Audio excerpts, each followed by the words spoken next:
Good evening, everybody. Welcome to your Manchester United emergency meeting. In tonight's show, we are going to talk about the game, and also I got a video clip to listen to what Day Night 14 sent me, so I'll be playing that a little bit later. Big up to every single one of you who's live and locked in this evening already. Much appreciated. If you're new to our YouTube channel, why not consider hitting the subscribe button?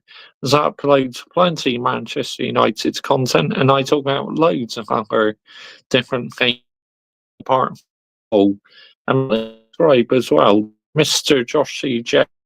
Football channel, where I talk about loads of different football things. Like today, I dropped a preview on there, but Plymouth Argyle against Liverpool in the FA Cup on Sunday.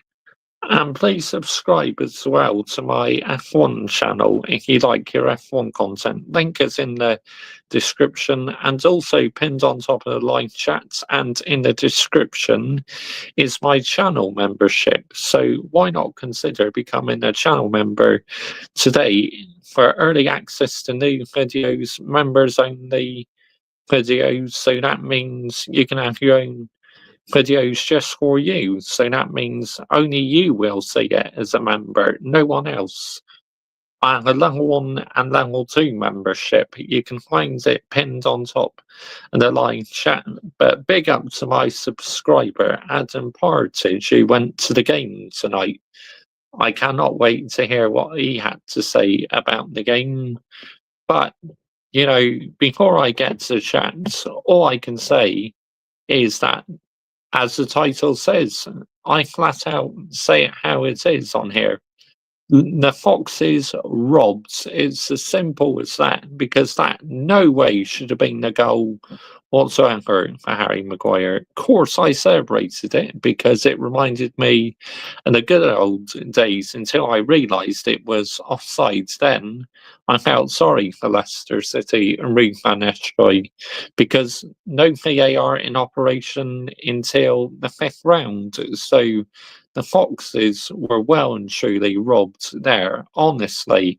I mean, you have to question the fourth official as well. What was he doing? But be happy you won the game, Mr. Joshy J. Why aren't you happy you won the game? It's because I'm an honest football fan, okay?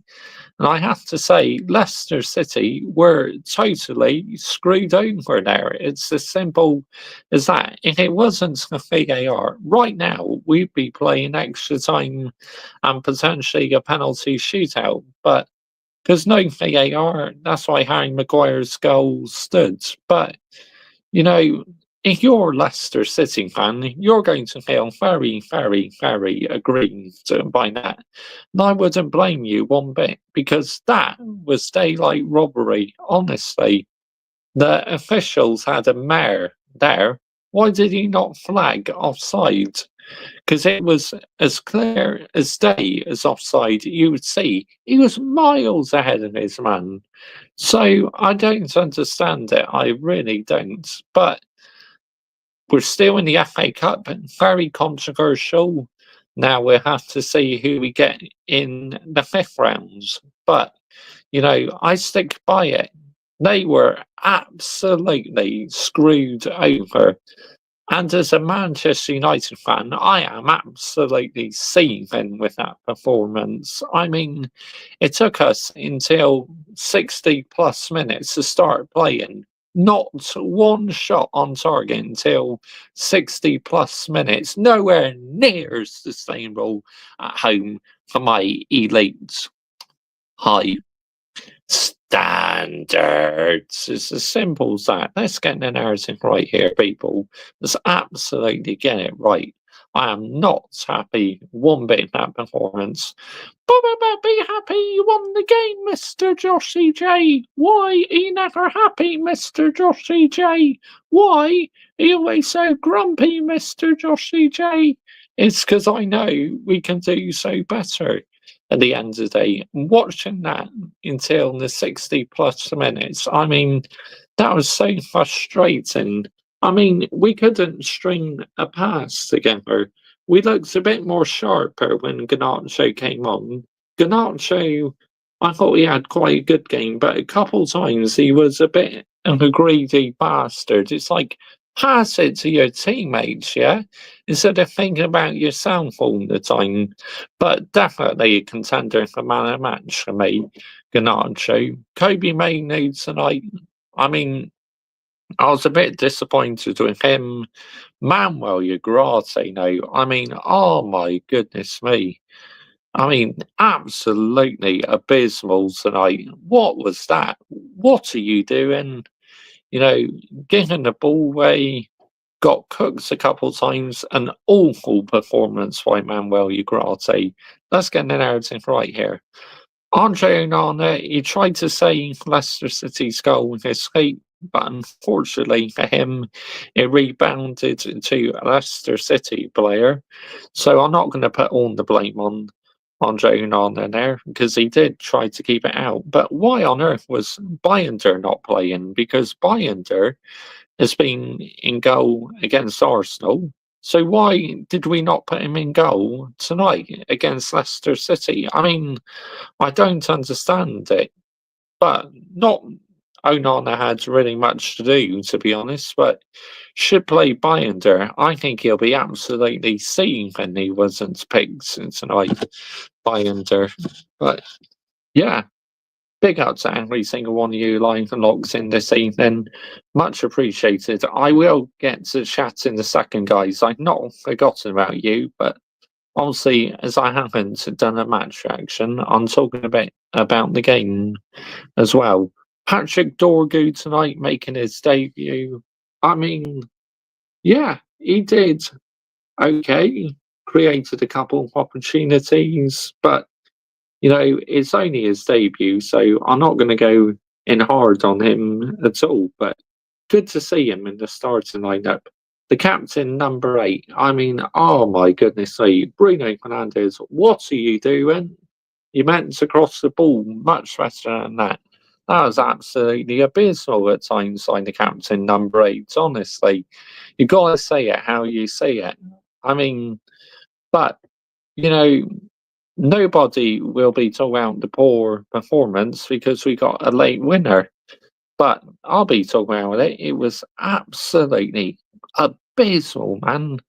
I mean, if you're a Manchester United fan, how on earth can you be happy with that performance? Because I sure am not happy with it. I mean, Leicester City are having an abysmal season. We're having an abysmal season. And we let them have 3 shots on target in the first half. 0 for us. The crowd were booing at the halftime whistle. And I don't blame them fans at all, because they are bored of watching this. Like I am. I'm just so bored of watching this crap. I really am. All I want to do is see my beloved Manchester United play nice attacking football. But yeah, I mean, Rui van Nistelrooy be absolutely heartbroken. But big up to the Manchester United fans who gave him a warm welcome back tonight.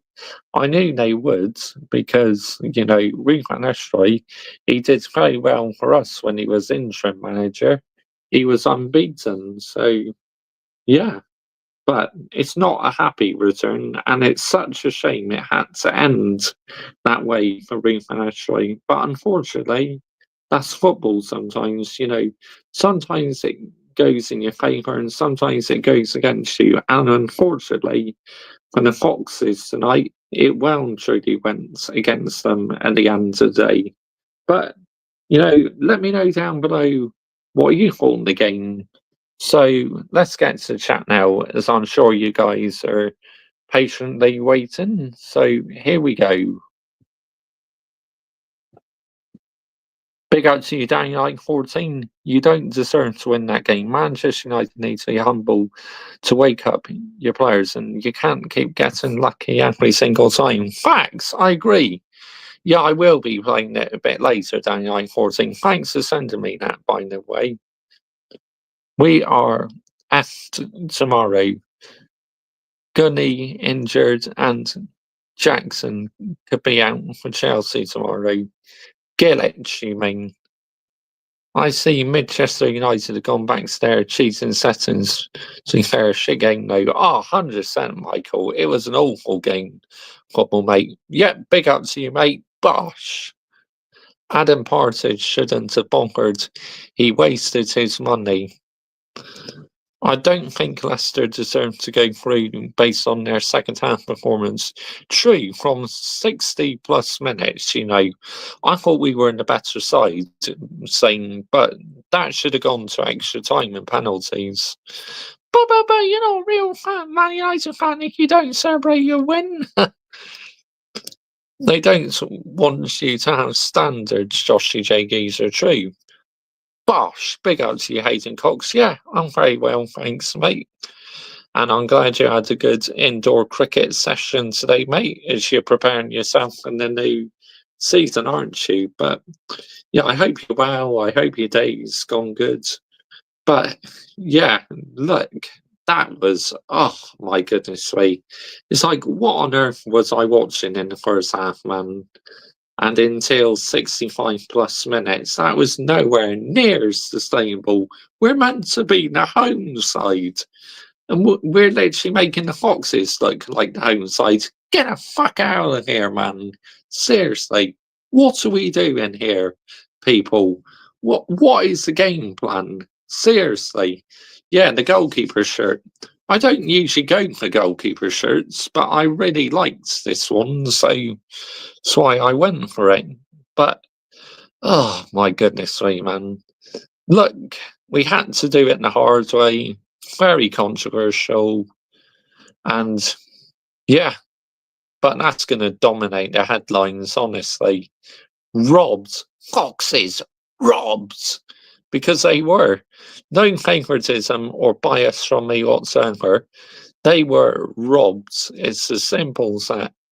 You're in Manchester on Monday. Oh, cool. Have fun, mate. But my advice is wrap up warm. It can get very cold in Manchester, mate. Well, it's quite cold in my part of the country, but you can imagine how cold Manchester is. But why aren't you rejoicing? Because, I was disgusted with the first half performance, and it took us until 60 plus minutes and register one shot on target. I mean, at home, come on, man, what are we doing here? Seriously, I honestly cannot believe how poor we were until we started playing. I mean, the team just looks lost their ideas and everything at the end of the day. Let's get the narrative right here, people, yeah? Let's absolutely get it right. And whilst I was watching the game, I had Flying Pig United on in the background. I listened to his whole stream. Man United were lucky. Leicester just as bad. A better team wins 2/3-0. I agree with you, 100% saying you're spot on with that, mate. Both teams are terrible. You can see why Leicester are like in the relegation zone and why we're 13th, because both teams just lack qualities. As simple as that. Sirski's goal, good poachers finish, really. First goal, the goalkeeper saved it, and then it went straight to Sirski, and Sirski puts it in the net. And I believe Garnacho got the assist for that. But with Garnacho, I stick by it. He needs to be less greedy on the ball. It's as simple as that. Be less greedy. Otherwise, it's not a good look, is it? You're greedy. It's like playing the team game, yeah? But if you had to get a contender for man of match, it would definitely be Garnacho, because I thought he was superb, honestly, when he came on in the second half. We looked more lively, had a lot more pace. I mean, that first half was just so fucking lackluster, man, honestly. It was terrible. It was abysmal. It's like, no wonder why the crowds were booing. But they're not true fans, Mr. Joshy J. They're booing their team off the pitch at half time. I think you find they are the most passionate, realistic fans out there, because if I was in the stadium, even I would have booed that at half time. where literally I booed that, whilst watching it on the TV, because that was nowhere near good enough in that first half. The team looks clueless. They looked lost for ideas. They didn't know how to string a pass together. It's just like awful, man. But then on the balance of play, you can say we did deserve to win in the second half, but I'm not liking the way we just nicked it at all. Of course, I celebrated like mad because I thought it was a fair goal. And then I felt a bit sorry for the Foxes because they were cheated there, honestly. I mean, if you're a Leicester City fan watching this, let me know down below what you're thinking because I really do sympathise with you guys because, it's happened so many times in football where teams literally, I'm playing darts Monday, can't wait. No, I didn't. No, it was great, geezer. The first half result, that is. Well, obviously you were enjoying it, watching us playing absolutely crap. But I'll tell you what, as a fan, I was absolutely seething the way we was playing. But why are you never happy, Mr. Joshy J? You should be happy. You should be rejoicing that your team made it through. Just give them credit. Look, we keep it real on here, okay? And I will be the judge of when to give the team credit. You've got to say it how it is. We should be playing in extra time and penalties. No way should that have been full time about just after 10 to 10 or wherever the match finished. But, it's absolutely wow. What on earth were the officials doing? How could they not see that was offside, man? Of course, Maguire would have loved that though, getting a goal against his former club, Leicester City, and he actually celebrated it as well. He showed no shame and celebrated it. Because some players, if they score against their former sides, they don't celebrate it. But Maguire absolutely loved that goal, even though it was controversial, because let's get it right here, people. It was very, very controversial. But sometimes in football, it's the way it goes, unfortunately. But, I do sympathise with the Leicester City fans or any other teams who've been on the end of wrong decisions. Like my subscriber, who's literally in the line chat, Hayden Cox. How many times has his thing been screwed over this season? It's nowhere near sustainable, honestly. Nowhere near sustainable. Wow. But, it's silly how and not doing VAR until the fifth round. It's like, why are you doing VAR in the fifth round? If you're only going to do it from round 5 onwards, it's like, why don't you put the whole fucking system in the bin at the end of the day? But obviously, if VAR was in operation, Harry Maguire's goal would have been offside. 100% offside. But listening to Flying Pig United in the background whilst I was watching the game on TV was absolutely hilarious. He was having his old moments where he was ranting as well, like Flying Pig United does. It's literally at times the king ranting on his channel. Honestly, I just love Flying Pig United. But why do you keep calling out the Glazers and Ineos when it's a process? What process, Michael Chelsea FC? Real talk, what process? What have they done in these past 12 months or so? Oh, yeah, fuck all, I say. So there is no process. But just back in, trust the process. It's like, fuck the process, man. I never go along with this trust the process bollocks, honestly. Let Arsenal fans do that, yeah? If I was a Chelsea fan, I'd be fuming about that if we played you the FA Cup. Oh, 100% you would. I think any team playing Manchester United today would feel very, very, very, very, very aggrieved with that decision. And I couldn't blame them one bit, honestly. It's like, wow, unbelievable, unbelievable. But now it's all about who we get in the next round now. But it's like, even if we went to penalty shootout, there's no guarantees we would have won on penalties because penalties is a luxury. But for now, we're still in the FA Cup, even though it was very, very, very controversial, honestly, because you can't brush it under the carpet. You have to admit, as a fan watching that, that was very, very wow. It's like we're not going to hear the end of that now. And, you know, unfortunately, you're not going to overturn the decision. But, Leicester City players are literally on the floor because they were heartbroken the way they went out in the cup. But I can imagine how VAR in the EFL divisions, how aggrieved they must feel sometimes when decisions go against them. Obviously, it felt like the old days, us getting a late winner, but I didn't want it to happen that way. I'm not going to lie. If it was onside, then yeah, you can have a completely different conversation. But as a fan, full sympathy goes out to the opposition.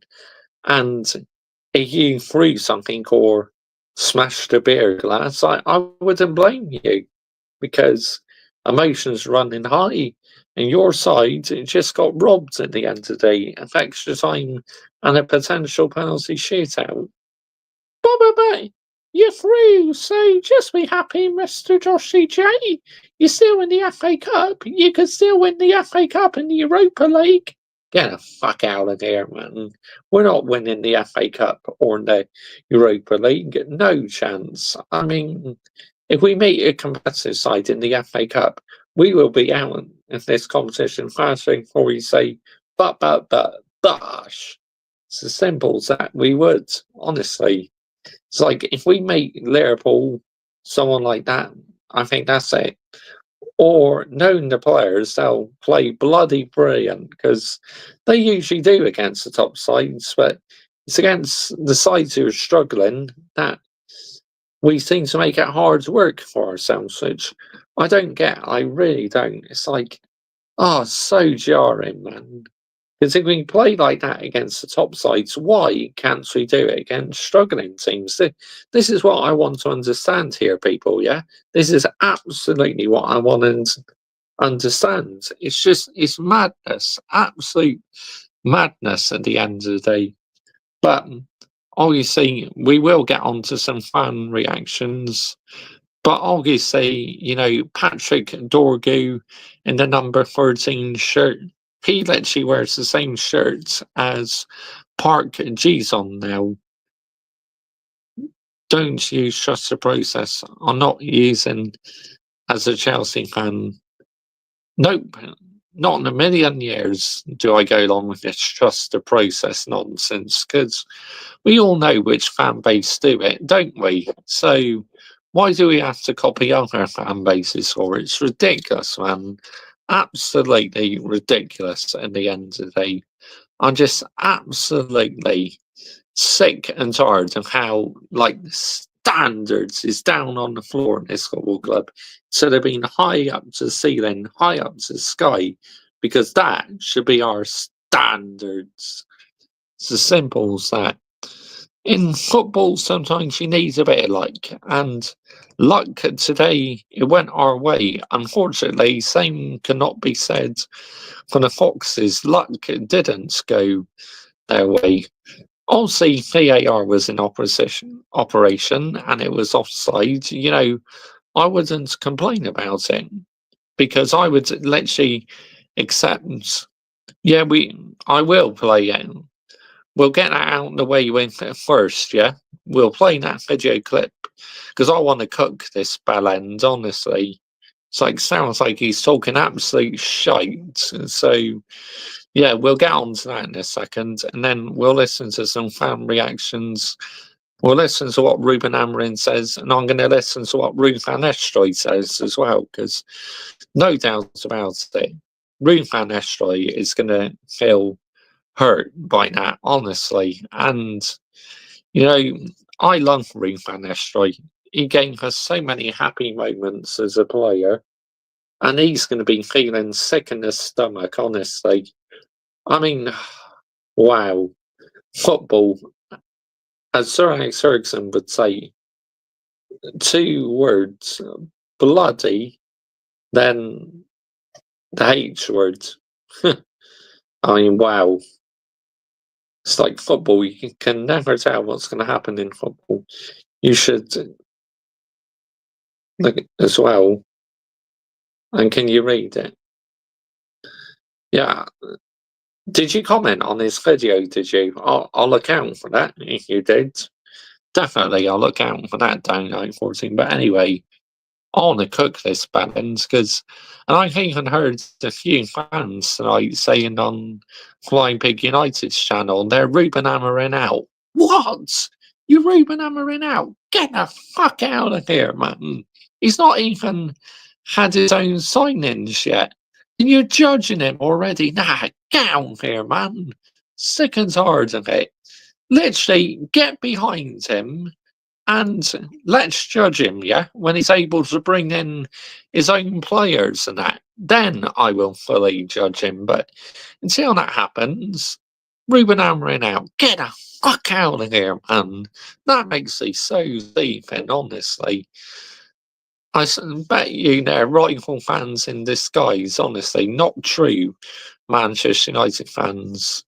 And obviously, talking to Manchester United, a brown envelope got exposed today. A journalist who works for The Guardian trying to chat shit about Marcus Rashford, blaming Ruben Amorim for it. I mean, yeah, you can get the fuck out of here, that journalist, honestly. Brown envelopes in the bin, seriously. I cannot stand brown envelopes, honestly. It's like they need exposing. And who is it? The journalist. Oh yeah, Jamie Jackson, who works for The Guardian. United People's TV, Sam from United People's TV, absolutely put him in the bin, exposed him, and he's even blocked Sam United People's TV on Twitter. I mean, that just goes to show that he's in it for the pound note, and he can't take it that he's been exposed. But I love it. You know, seeing these brown envelopes exposed absolutely makes my day. Because it's not just at Chelsea, it's happening with brown envelopes, you know, they're everywhere.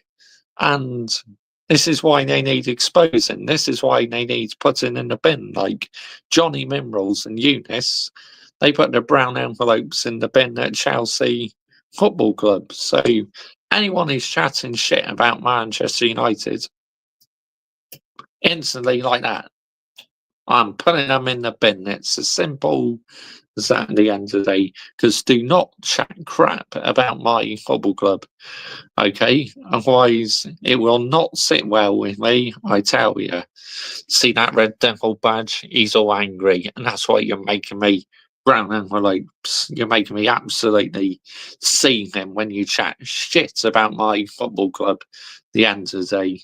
So chat shit about it, I will expose you. It's as simple as that. Because on here, we're totally unfiltered. And I will just say it how it is. You know, I couldn't give a damn if I upset anyone because at the end of the day, this is just my personal opinion. I am a 32-year-old YouTuber who's just talking about the football club I love at the end of the day. Right, anyway, let's get on to cooking this idiot. Sounds like a right fucking bad end, honestly. Right. Let's go on to Twitter. Here we go. Where is it? Ah, here it is. Amorim is clueless. Here we go.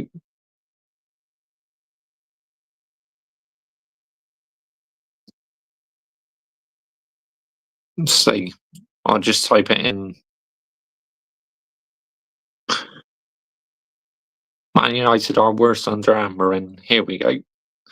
No.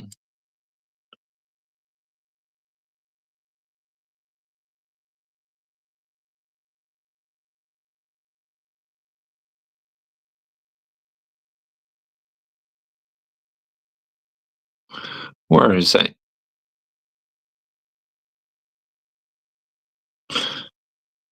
Anyway, let's have a look at his channel name. What is it? Footy Social Club. Here we go. Footy Social Club. Smash the likes as well, as that also helps our YouTube channel out and all whatnot. Here we go. We found him. Look, here we go. Let's absolutely expose him. Here we go. Talk about Ruben Amorim. 7 Manchester United home games, 5 league defeats. It took Eric Ten Hag 28 games to get to that same number. Even David Moyes, who was in the club 5 minutes, was at 14 games with 5 defeats. Jose Mourinho and Ralph Rangnick, well, they never even lost 5 home league games. And the great Sir Alex Ferguson, well, he made it to 88 Premier League games with only achieving 5 league defeats. So where's it going wrong for Ruben Amorim? I'm going to tell you in today's podcast that Ruben Amorim needs to adapt, and he needs to adapt fast, or I believe Manchester United will cut their losses. Let's not forget, this was a man that was once touted with the West Ham job, and in 70...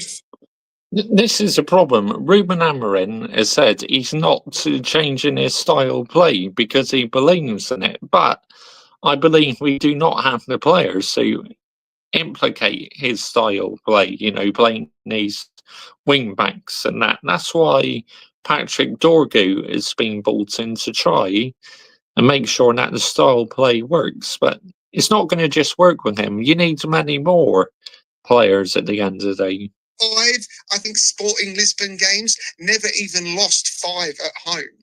He's a man in trouble, and like many pundits are talking... Man in trouble? He's only been here for a few months, mate. Get the fuck out of here. Why are you talking about man in trouble? His job isn't under threat anytime soon. I mean, what are we doing here? Seriously. About Gary Neville, Paul Scholes, former United greats, failed managers, I'll add that in. They are already talking about the fact that United may look elsewhere if results don't change. For me, when I look at Amorim, he screams of another manager that has no plan B. We've talked, and I've criticised... What's he meant to do with these current players we got? There's not much he can do, because a lot of these players are shite, and this is the board's fault. Again, Eric Ten Hag more time. You won the FA Cup, Mr. Joshy J. Eric Ten Hag deserves more time, Mr. Joshy J. But look what it's done to our season, honestly. It is absolutely screwed us over. Sized Big Ange all season. In fact, since he's been at the club, that he has no plan B, and Amorim is no different.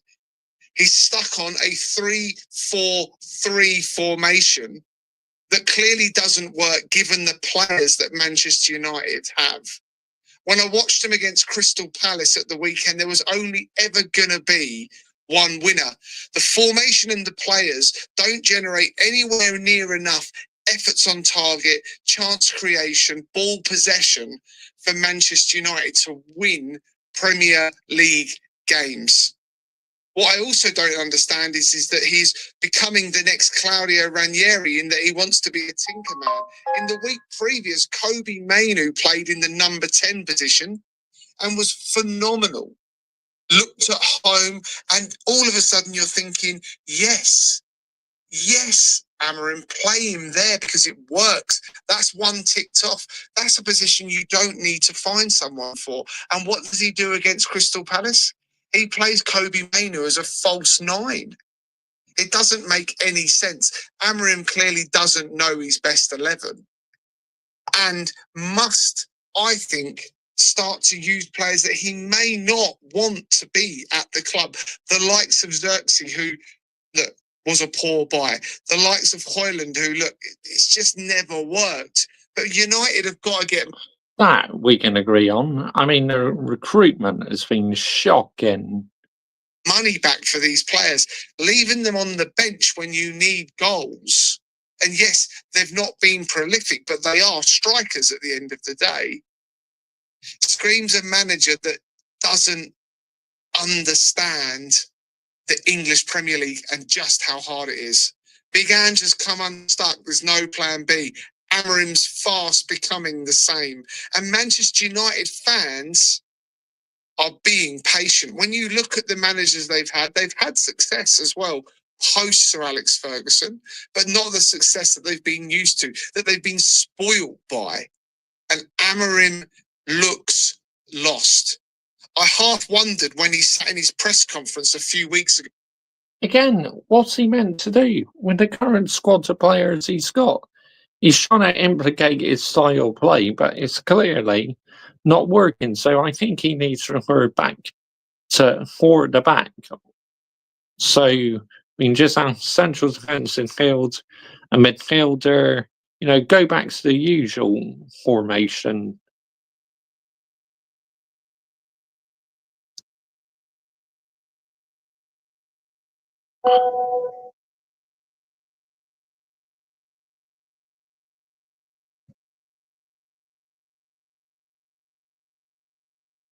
Hang on, just replying to all our subscribers.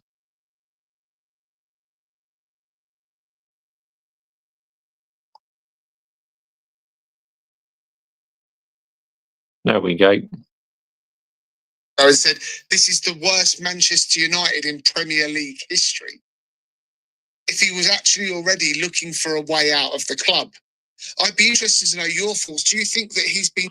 I stick by what he said, because he's not lying. This is the worst Manchester United team ever.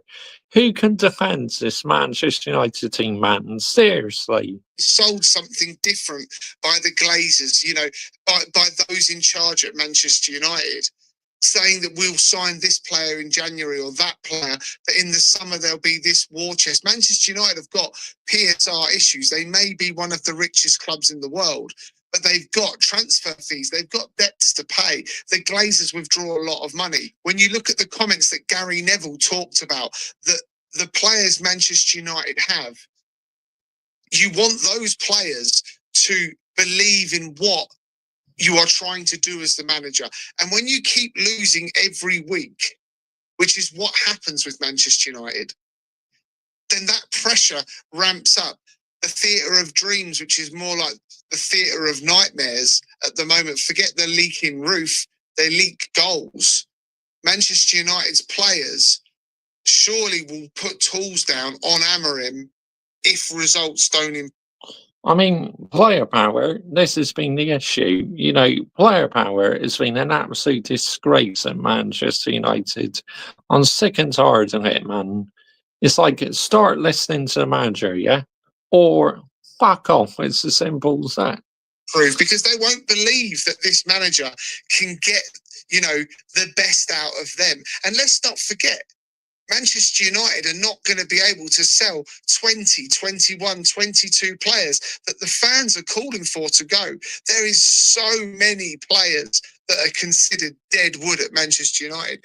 Amorim's task is somewhat, it's more than a daunting one, but he accepted this role and should, along with his coaching staff, have had more of a game plan on how he was going to work with these players in the short term.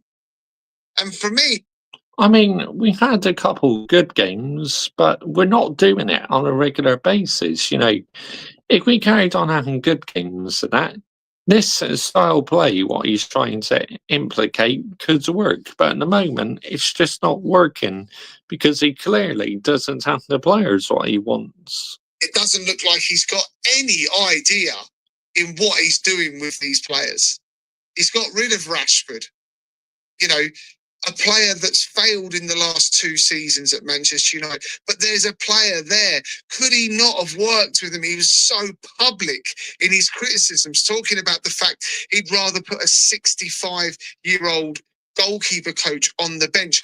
Is Amorim, is this too big for him? You know, is the task of trying to turn this club around just not what Amorim can do? You know, does he run the risk of, when he's being public, similar to what Ten Hag did with Ronaldo, does he run the risk of alienating himself with the players? Players in this day and age, you can't speak out like that against them.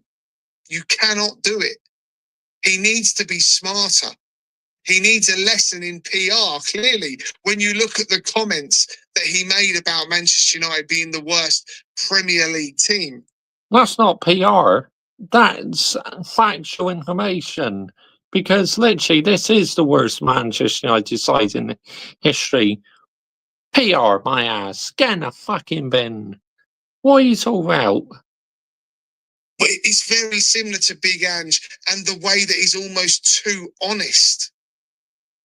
Amorim needs help. He needs a little bit more experience, I think, standing alongside him, even in the dugout on a Saturday. Someone who maybe has been there before, who understands what Manchester United is. It's a dynasty at the end of the day.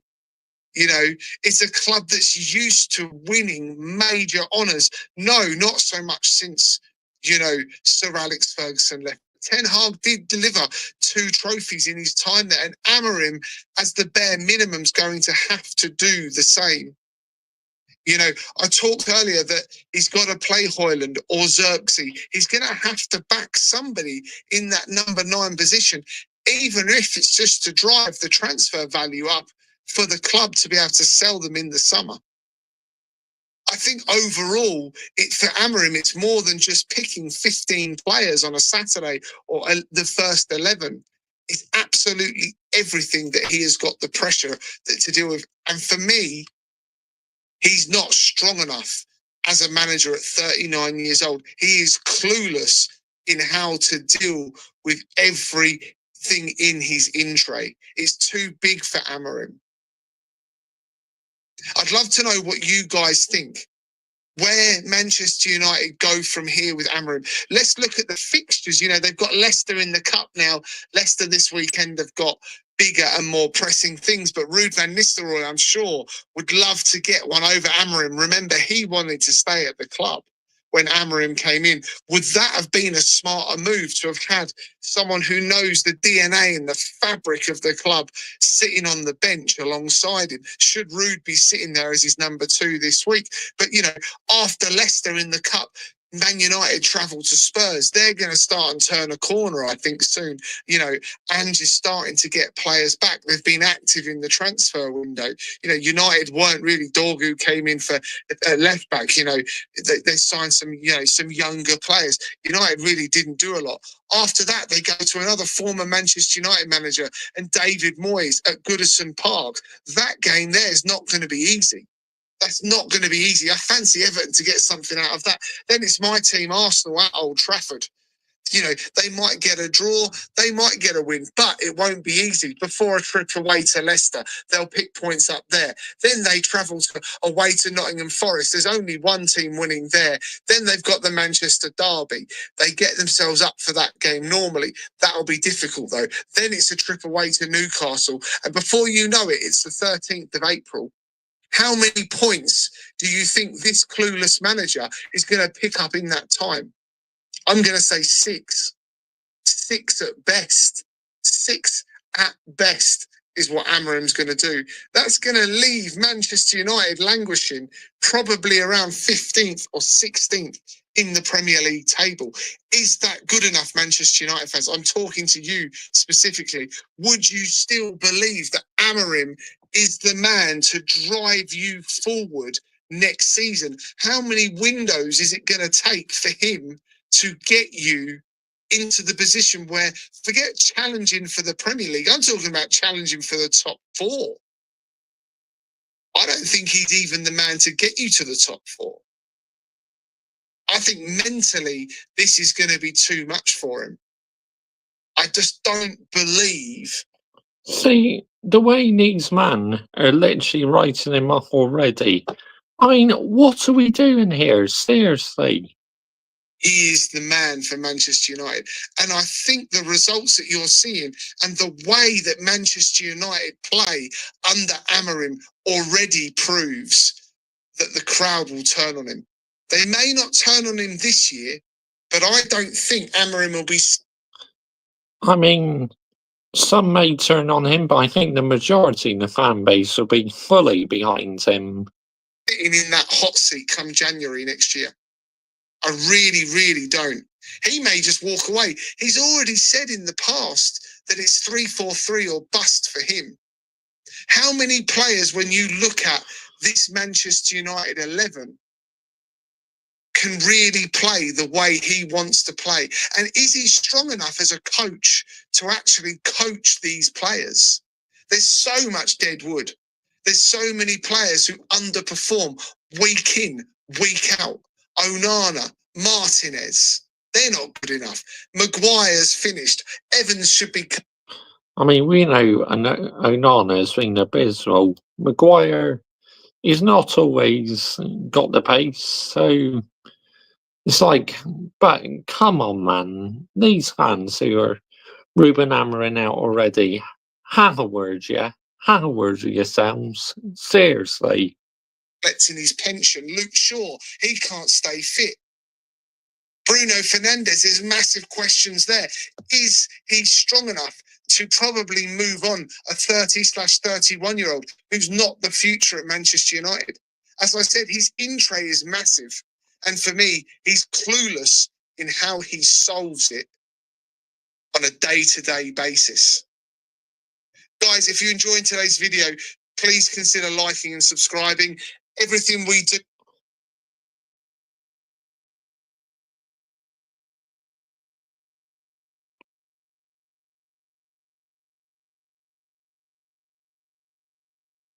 Just looking through his channel, quite ironic that he hasn't done any other videos. This is the first time he saw out, like, Manchester United in that. He hasn't been going on about other managers. Here is all about opinions at the Footy Social Club. This part of what we're doing here, Christian Talks Football, is our new daily content. There's weekly podcasts talking Premier League predictions, FA Cup predictions. We have a weekly watch along. We're not just about Manchester United, we're about every Premier League club. But today we're talking about Ruben Amorim and why I think he's clueless. And it's not just the fact that he has no plan B. It's not just the fact that he doesn't pick players that suit positions such as Højlund in the number 9. It's the fact that he's already alienating players, and yes, he's moving them on, but what does that do to the squad overall? It's the fact that he's not winning Premier League games. He's lost the most, he's lost 5 games already in 7 home league games. Worse than Ten Hag, worse than Mourinho, worse than David Moyes, worse than Louis van Gaal, worse than Ralf Rangnick. The list goes on. What does he do to prove to United fans, to prove to me at the Footy Social Club that he's not clueless? Am I being harsh? Tell me in the comments. Maybe I am. Yeah, I think you are being a bit harsh there, mate. It's like, why are you pointing the finger at Ruben Amorim for? Why? This is what I don't understand. But anyway, let's read your comment out, Daniel 14. The problem is that Manchester United is their ownership. They need to clear out in the summer transfer window and sound their deadwood and need a big rebuild. Thanks, Daniel 14. Couldn't agree with you more. I'm going to thumbs up that comment. There we go. And I'm going to comment on this video as well. I'm going to put, I am not judging Ruben Amorim until he brings in his own players. any Manchester United fans who are Ruben Amorim out already is absolutely madness. There we go. Off to sleep, mate. Early for work. Speak tomorrow, mate. Yep. Big up to you, Hayden Cox. As always, mate. There you go. Just commented.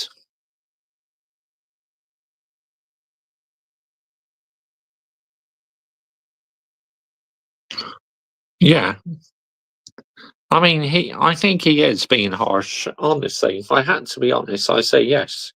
You are being extremely harsh there. Blaming Ruben Amorim. I mean, as a fan, right? I honestly, maybe, I don't know, but that's what I commented anyway. So wait and see. But surely it makes sense to judge him when he brings in his own players. Until that happens, I'm not judging him at all, because what's the point? Because it's not his team.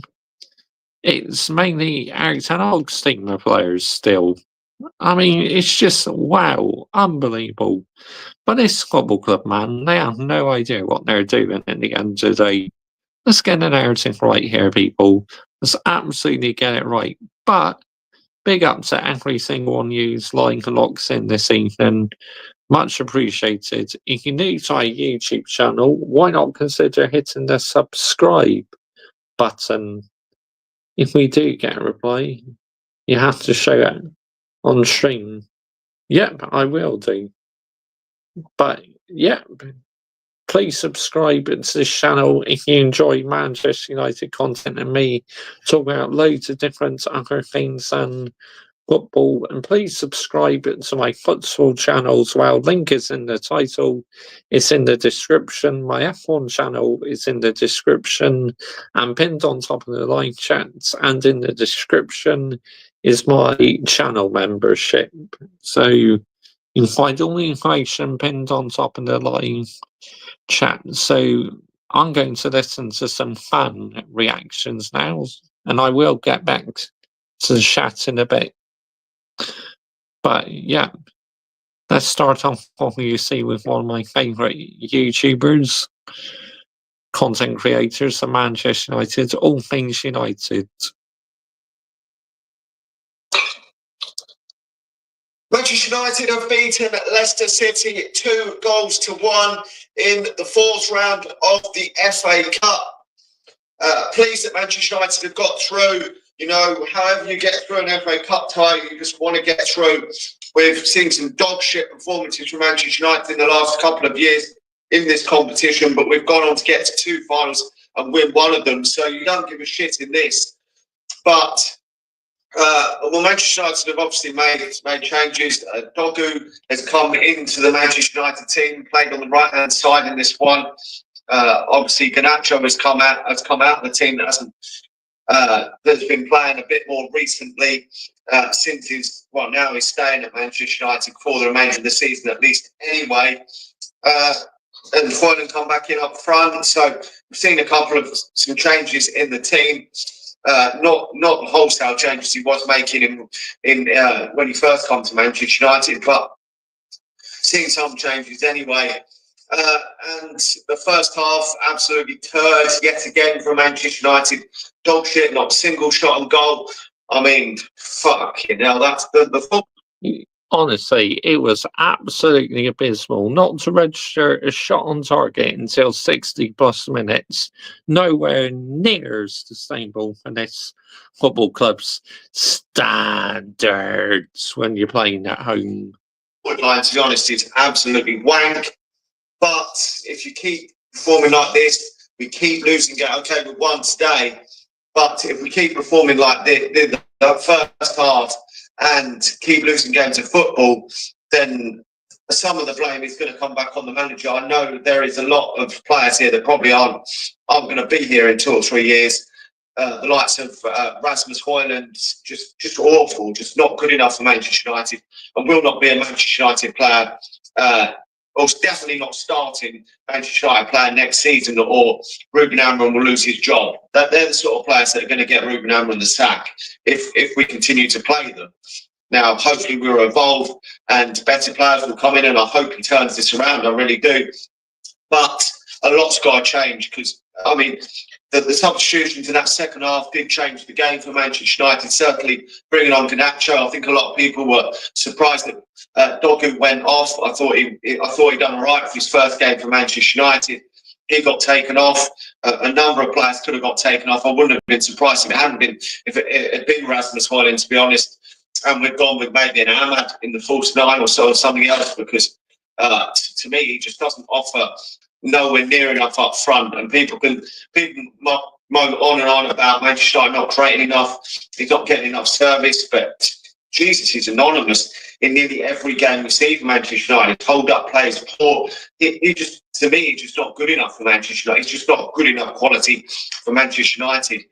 And it's taken a while to get that equaliser. Xerxes come on for Manu, and I probably agree with that one then, because there's probably more chance of, although Højlund hasn't scored for about fucking 14, 15 games, there's probably more chance that he's going to get a goal than Manu, so it's brought on Xerxes. It's just all balls to the walls then. You've got like less than half an hour left, or whatever it was, 25, 20 minutes or whatever, whenever he's come on and scored.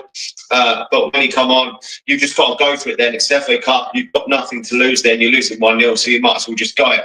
Put all your attackers on and just have a fucking go, mightn't you, really, in my eyes, when you're losing like that.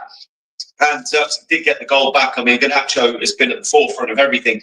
It was very unlucky that Garnacho didn't score.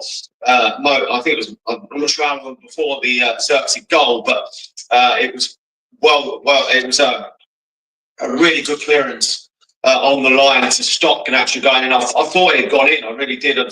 I was about to celebrate that one, and sadly it didn't go in, because Garnacho hasn't got a goal. I think they said for about 15, 16 games. I think it is now. I was surprised it was that lot. It was, or quite a few games anyway. I think they said. Well, I'm surprised he hasn't scored for a while, but he was in and out of the team for a bit as well. So, but it's nice to see he was taking players on. We looked a lot more, from the moment he come on at half time, we looked a lot more dangerous with Garnacho coming on. And he was definitely the difference maker. I was just hoping one of them balls he put into the box would just fall at the feet of a Højlund or a Bruno Fernandes, or an Ahmad or someone, and they would just put it in the back of the net. It wasn't to be, and it's taken till the last moment of the game where Slabhead Maguire managed to get the goal from Bruno Fernandes' cross. Finally, Bruno did something and put it on for him. I think it was offside. I didn't watch it back, but apparently I think they said it was offside. I didn't bother watching it back. To be honest, I looked away after that. But if it was offside, I don't give a fuck.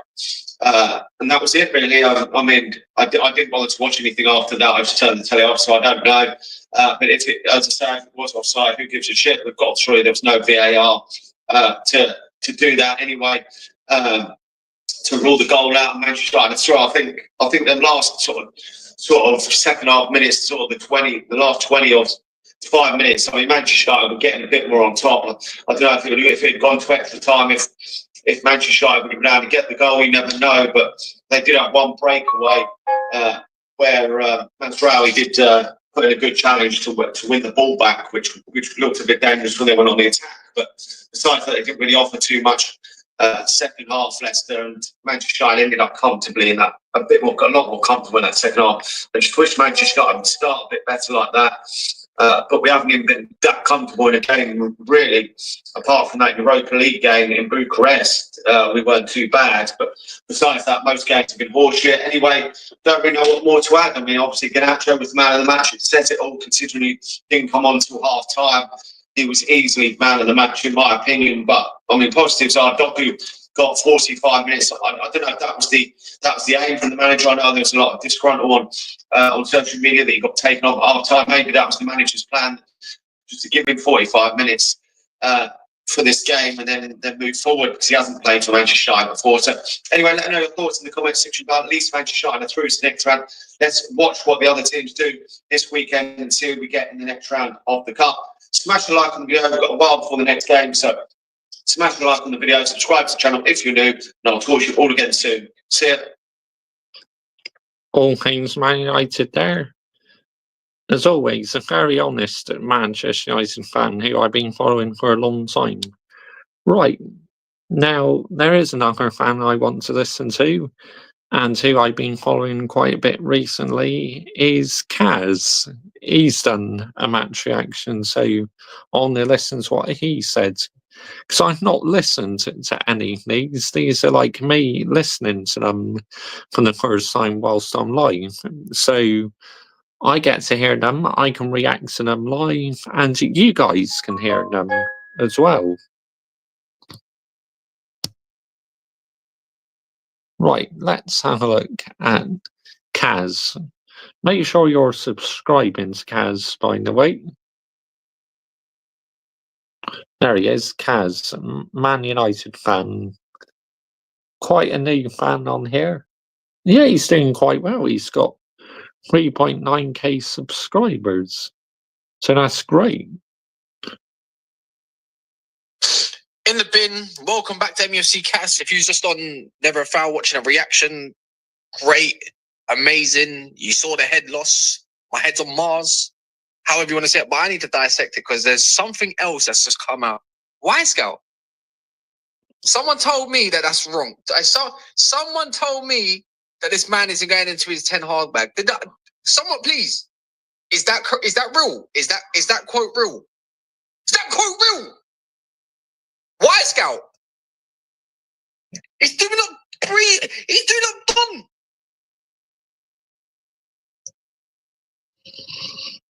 Oh, wow. Never heard Kaz is so angry, man. I've never known how a win can piss someone off so much. I've never known I mean, I'm pissed off with the performance most of the game, to be honest, as well. Win that can really get onto someone's nerves that much. You think like, yeah, I'm over the line, I'm through to the next round, magic of the FA Cup, all of this stuff, whatever. And we go produce that and I don't get to see the next game for another week. Another week. Until one day something's going to change. Big up for the offside goal, Harry Maguire, whatever. You're still crap. I'm losing patience, people, man. I'm losing patience. Why does it take a half to figure out what's wrong? Someone needs to bring me back to life. Bring me back to life. All that garbage, bro. I need something. I need a sensu bean. I need a sensu bean from Dragon Ball Z. Honestly, that's the only thing that's going to get me going at the moment. I'm not even trying to be funny. You lot think this is some bullshit. This is fake. It's not. I no joke. My girl had to go home. She had to go home. And I wasn't even trying to talk to her like that. I'm gonna be honest. I'm not even trying to be all like caressing. Oh, goodbye, is this, that, the other. You know, whatever you do. And I was like, no, I just can't do it. My head's hot. You can't be around me when we play football. United's too much. It's this. That might be one of the most embarrassing wins of my entire life. My entire life, bro.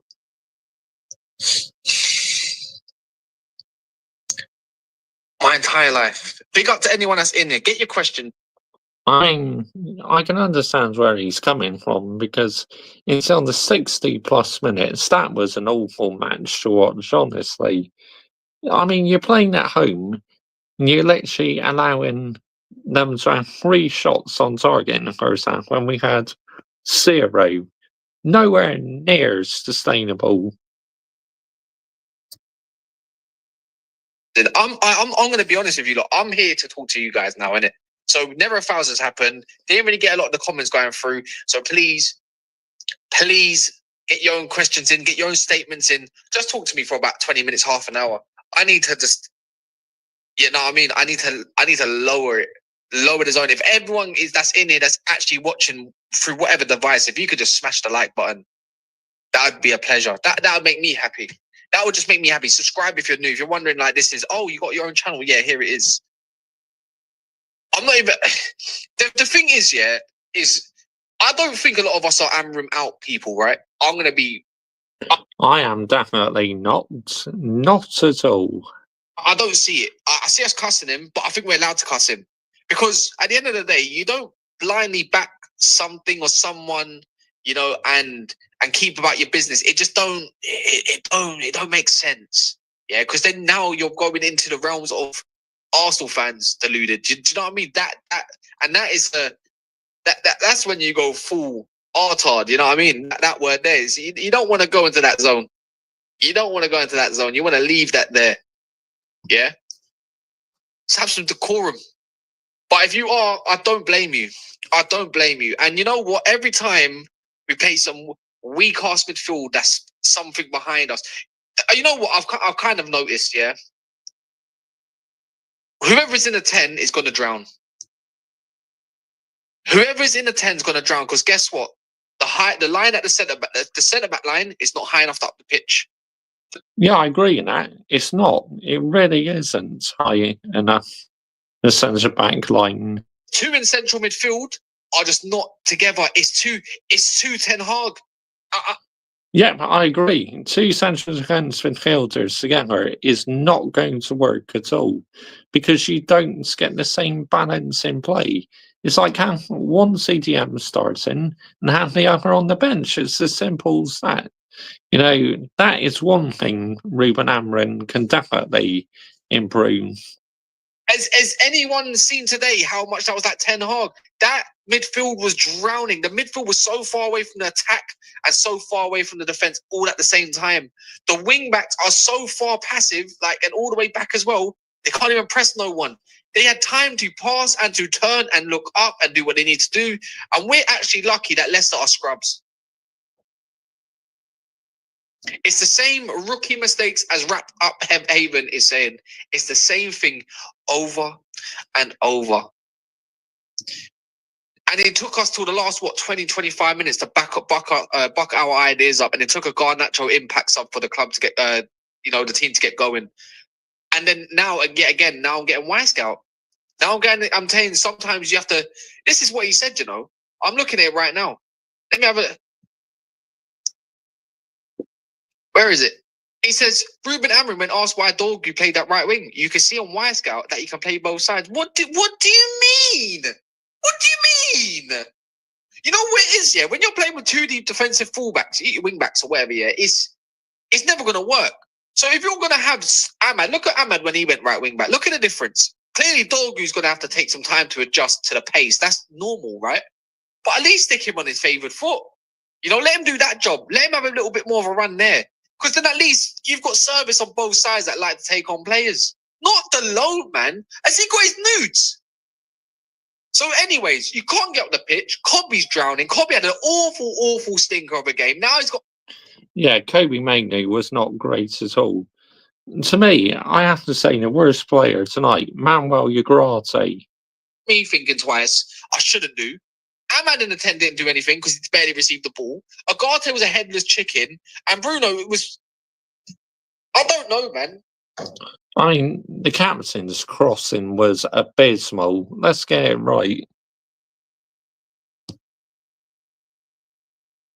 No, Bruno, I don't know. Like, there was nothing. I don't look at Bruno and say he was the issue. He's probably our best player. He's probably our best player. Wisecout. He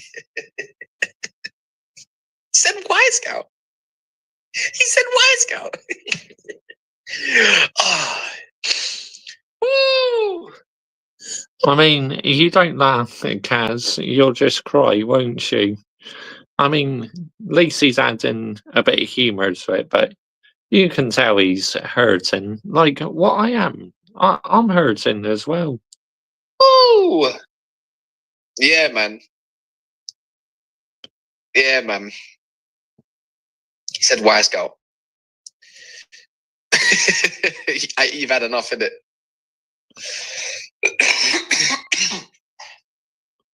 Wise girl. Dog on the right as well, and he hooks him. The Lecce fan that was the side channel said he's not that great on that side. He said it, but the thing is, he wasn't the issue. He didn't do anything wrong. But the fact is, we didn't get the pitch enough to see enough of him. You get it? He skipped that young Thomas a couple times. 10 don't receive the ball enough. Absolutely. Through the kitchen sink at the end and scumbag the win. Peak 10 hard days. Absolutely. Absolutely fuming tonight. For 70 minutes, it was shambles and the disgrace that, thank God, Garnacho didn't get sold, changed the game. And we got through. Bruno, not a centre mid, he's a 10. We can never make up with it. What is Bruno's position? What is his position? Let me know. Yeah, to me, the captain is not a central midfielder. He's more an attacking midfielder, you know, playing behind the attackers. Is it a 10, is it 8, or is he just a scrub? Because we can't play football with these in the midfield. I've been telling people, he's not a midfielder. Put him up front. He's making a lot. I mean, why not? You know, why not put the captain up front? Let's see what he can do up front. You don't know, he may bag loads of goals and we may found our new, number 9 or something. Criticize Amrim, but not Amrim out. I'm behind Amrim's ideas. Today he got it wrong. He keeps getting it wrong. It's you know what it is, Mo, yeah, Mohammed, yeah. Big up, man. Assalamu alaikum as well, man. You know what it is? It's like every home game, this guy wants to piss off the fans more and more. It's how comes United are quite in tune as a fan base, yeah? We're in tune as a fan base to know what's right or what's wrong in the lineup, and to know that, you know what, you need width because you're in the outlets. If you've got outlets in your own system, surely your outlets should provide and should be able enough to do more than a required job, a little bit like a specialist. If Ahmad is not going to receive the ball in a 10, just put him out wide, yeah, great. Well, sometimes he needs to be in a 10. But right now, we need width, we need attacking fullbacks, we need goals. Our 10s are not providing that enough. You know, you could literally play Kobe and Bruno in there if you wanted to, yeah? And just let them do what 10s do, let them drift or, float about. But then have hard workers in the middle of the pitch in Agate and Collier, because they're the only two that we've got that's going to work hard to get us up the pitch, to provide energy, to close down play. This is what I mean about back to basics. You know what? Big up Heady One. Go back to basics. Play the ball short, simple, move, pass and move, and press them high.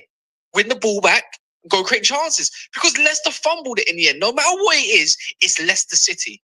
No matter how many times they got the ball and turned and looked way better than us, it's like, it doesn't take a moron to decide I need to press up the pitch and move the team up the pitch. How can you be at Old Trafford and say, not the what I'm going to do for the first half?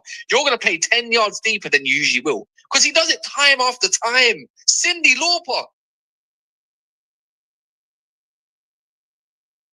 I don't even know, your whole squad was literally offside. I saw it. I saw it. Lenny Yoro, all of that. It was a bit sus. Marcus, man. These players passing the back got me. I mean, what I cannot understand is how on earth did the linesman or the assistant referee not see it, man? How it was offside? Because that is as clear as day as an offside you would ever see. So hot, and Anana MF are losing past the ball forward. I hear it. We're all in tune tonight. I think we're all in tune tonight. For a fan base, we're all in tune. Are we not? Cass, we need progressive pass in the midfield. No, Israel, I understand you, we do. But let's talk about now. We ain't got the only progressive passer we've got. Passers are 2 players who run with parachutes on or have got Iron Man hearts. Do you know what I mean? And that says everything. This is what I mean. I don't care about the progressiveness in the midfield. If you get into the 10 as quick as possible onto the wing backs that like to attack, you can bypass that. And also stop playing Harry Maguire. Stop playing him, man. He slows everything down. Yeah, he's got no pace whatsoever, Harry Maguire. It's like he's better off to just come on as a substitute. Honestly, everything. Oh, it takes an age. And you know what? I'm not against having Harry Maguire as a backup option, but he shouldn't be starting, man. He shouldn't be starting. Dorgu got 45 minutes. What's he doing? I don't know if that's welcome. Here we go. We got Tottenham next. Tottenham like to attack, so I'm going to imagine he's got a lot of space to run into. But, oh my word, are we going to see? I mean, Spurs, that's going to be huge because they already beat us twice this season. Once in the Premier League, knocks us out in the Carabao Cup, so we can't afford to lose to them again. A hat-trick, a defeat, that would be absolutely humiliating. Let's see the low again. How many stinkers does this guy have to produce to say, you know what, you're not it? You're not it. Yeah, it's kind of obvious he's managing the lit quite well though, Sean. I'll give him that. Like look, I've got nothing against the way he's managing injuries or people's playing minutes and all that. I hear it. He's had a week off. Now he's about to have another week off until that game, so I hear it. It's fine. But I don't want to see Maguire because I want to press up the pitch. I don't want to see Solanke. I don't against him. It's if he comes back on time. I don't want to see any of them. Matthias Tell running at him. I want to get on the pitch, man. I want to see Lenny Yoro on the left, or I want to see De Ligt on the left, yeah? I want to see Mazraoui on the right, because I've seen that before, by the way, and I want to see Lenny Yoro in the middle. That's it. Get out the pitch. They've got enough speed to recover, and you know what? It's enough ball progression in his own right. I need to see Toby Collier because I feel like we're way more relaxed when on the pitch. It's so weird that we pick up a kid that's from Brighton, shock, to play football from Brighton, shock, and everything seems much more relaxed in the midfield. But yet, where is he at? He ain't played in the last 2 games. He had pity minutes. And now we got no Lissandro, and you can see the difference when we can't play with him at the back. So now you got a kid that's like, 18, 20 or wherever he is in heaven, yeah? If he got him for a good reason, then let me see what he can do. There's no point keeping him on the bench. What's the point? What's the point? You're putting for nothing. What, to sit on the bench? Because that's what it looks like. I've been saying this, man. I've been saying De Ligt's easy our best defender because guess what comes first with defenders? We was talking about Never Foul earlier, right? And if you want to go watch that stream back, big up to you, right? The first thing you need to be able to do to be a good defender is defend. Is defend first. Everything else you can hold accountable, your pass and your progression play and all that. But right now, we need to know how to defend. I thought Yoro was our best player. Defensively, at times, we've been absolutely abysmal, honestly. One of our best players today as well. Yoro saved our arses. Yeah, Euro, he had that bad injury during pre-season, but since he started playing and that on a regular basis, he's actually doing a solid job. Would I say he's world class? No, but he's doing solid, so fair play to him, yeah? Absolutely fair play. I've been saying it. Impact sub, man. But Amram needs to be held accountable. He's been absolutely lucky today. Absolutely lucky today. Yeah. Not happy. And it's just like, whenever are we going to see progression? It's just, or just a good, at least 65 minutes of good football, 2-0, and it's comfortable. You see out the game, even if you can see the late one, who cares? I want to see something. Me and Rant said it early this morning, man. Me and Rant literally said it early this morning. Yeah. I want to see some progressive play. I want to see football. And we didn't get that. Amram scammed the win today, man. And that's a 10 arg setting. And now he's talking about Y-Scout. Then let me see if he said anything else, because that's insane. Like even Rue's mocking it. He's not even calling it Fergie time. He said we're defeated in offside time. What else was said? Nothing else was said, really? Nope. And the maddest thing is, he'll play Xerxes next. You know what? He'll probably end up playing Garnacho and Xerxes, which he probably should next game, yeah? He probably should do that, right? Because them two can work off one another. But then again, Garnacho will start and he'll have a stinker. That's just the way it goes. But it's just repeat, recycle, and we move on. He said Y-Scout, you know? Y-Scout. Let me check. Let's give YouTube. I've done the effing and blinding thing. You know what? If it's a yellow, I'll probably deserve it. And it's not. I don't know how. Funny old game called YouTube, innit? Yeah. I said delete the club. I said delete the club. At this point, it's like playing pro clubs, yeah? You've got to Division 1, yeah? You've got to Division 1. You've made all your players, like, you know, you can edit and customize them the way you wish. And it's like, you get quite a few losses on your record because it's just not going your way. You're getting scumbag. And you just delete the club. That's how I feel United. Just delete the club and go get some new players. Let's start again. I wish it was that easy. I wish. I was meant to have a nice, chilled night tonight. Very chilled night tonight, yeah. Very chilled. I thought, you know what? There's no usually there's like fam zone or something. And from fam zone, you know, we chill for most of the night. Some people drink, I don't obviously, but it's a relaxing. I thought, you know what? Let's just talk football. Let's talk. Man United's easy gonna win. Oh, fair play. So you don't drink then while the football's on, like any alcohol. Fair play, mate. Big up to you, Kaz, for that. I mean, I don't usually drink while watching football, but maybe on the odd occasion I might, but not really a big fan of it. I'd rather just be relaxing, you know. Sometimes you see me when I do my live watch-alongs, I usually just drink a cup of tea or a decaffeinated cup of coffee or something. Because that's what I feel that's all you need, really. In this game, you know, more than that, let's talk a little bit about Arsenal maybe. Let's add in some clubs. Let's just talk crap. It's Friday, right? And it ended up being a reaction. Do you know what I mean? It ended up being a reaction. So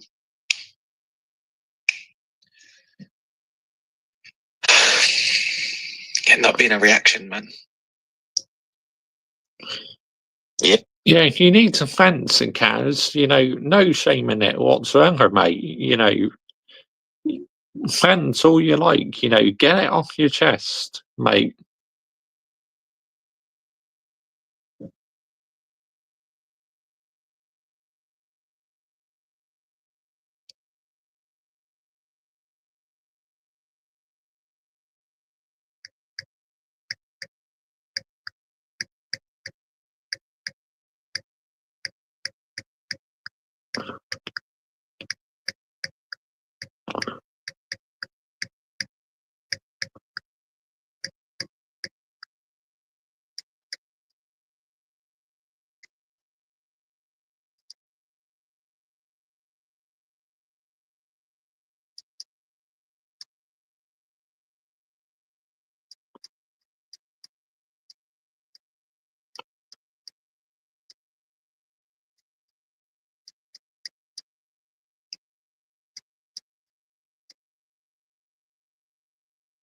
There we go, just replying to a comment there on Kaz's video.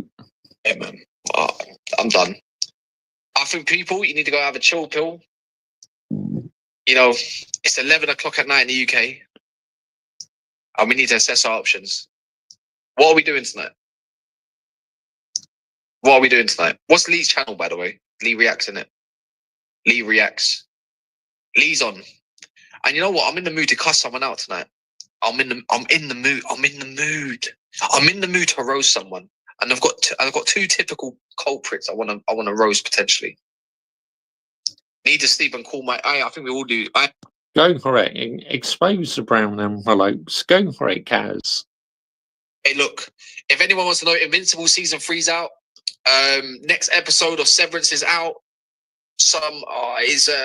What's it called? Is solo leveling. Next episode out. Yeah, there we go.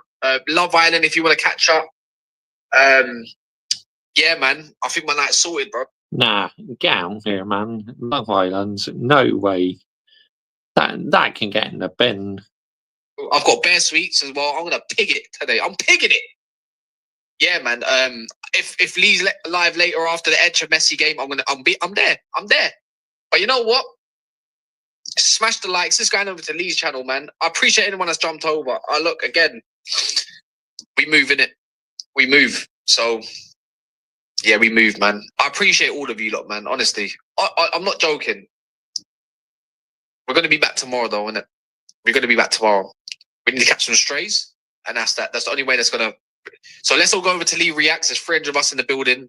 That means he's redirected over to us and never a foul. That means we can go do the same for him. So let's run it up.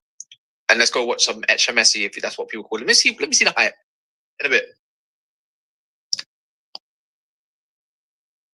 Oh, big up, Kaz. Absolutely fantastic. You know, He's a fantastic YouTuber, Kaz. I got a lot of time for Kaz. You know, quite a new Manchester United fan channel, and he speaks a lot of sense. He really does. And I agreed there a lot with what he said. You know, two CDMs just does not work whatsoever. Do you watch Lingo on TV? I don't think so. Right, here we go. Let's now listen to another Manchester United fan, shall we? Let's go in. Oh, we got to listen to Sunshine FC.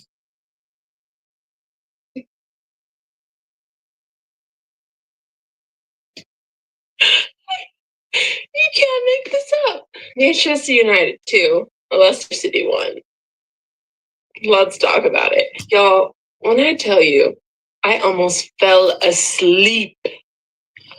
That was about as bad as our match versus Southampton, okay? Oh my gosh. Happy we won? Yes. Did we deserve the win? No. Okay? It's not at all. But we went forward, we moved, but man, we have to talk about some things. First, Amarim. Look at me, honey. I want to back you, okay? I want to support you. I want this to work. But what are we doing? Okay? We sign a left wing back, and we play him with the right wing back, and we keep Dalot on. And then, on his debut, he wasn't doing terribly. You sub him off, and you keep on Dalot. In my humble opinion, Dalot should have been the one that got off. Then, you put Onana. I thought Binder should have started. Whatever. Yeah, Binder should have started. It's an FA Cup game. 100%.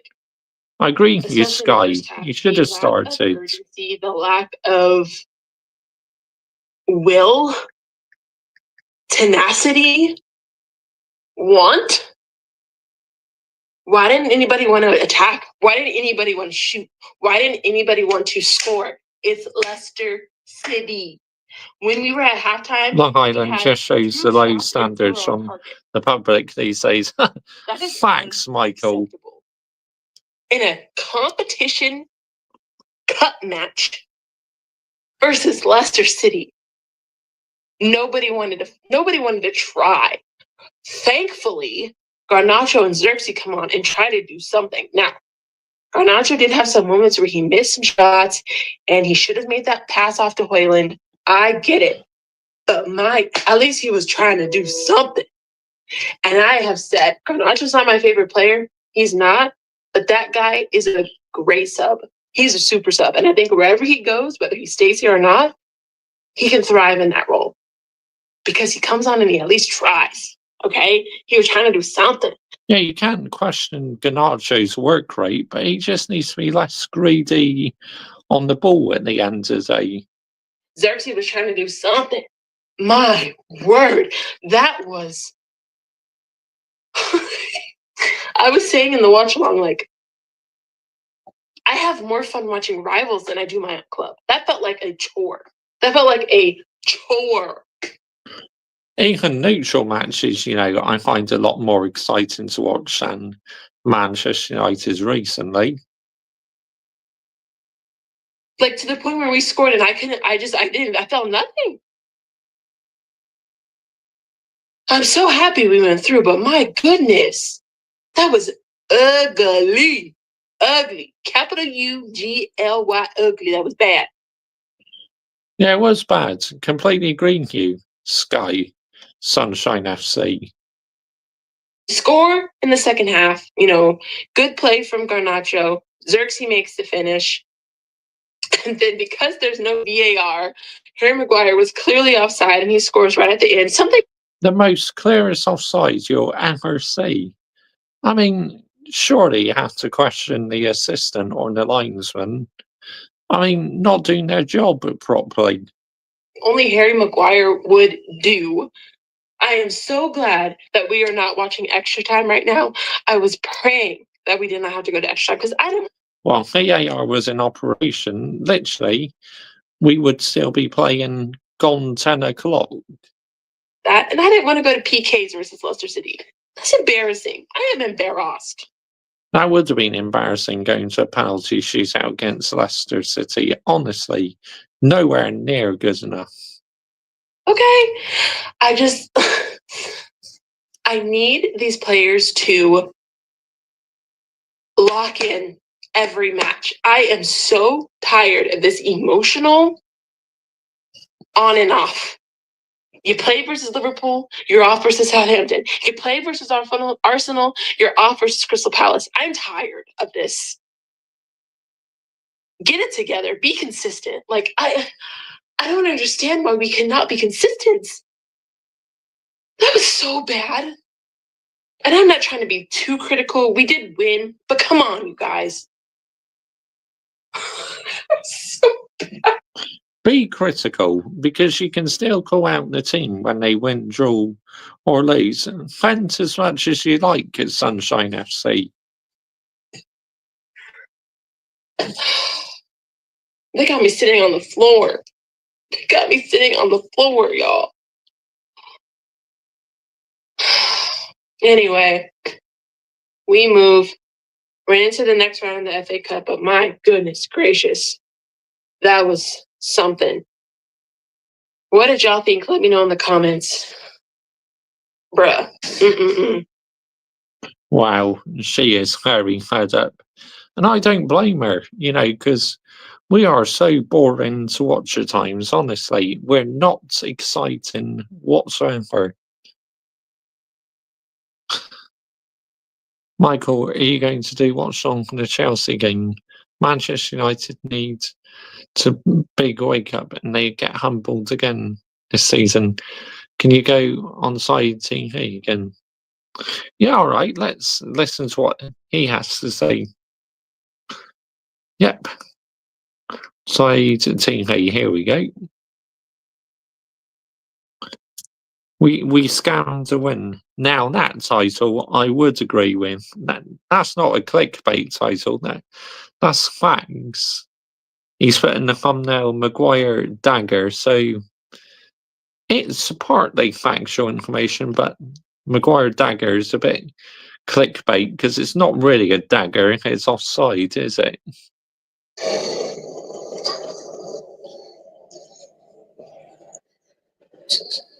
Guys, we scammed the win.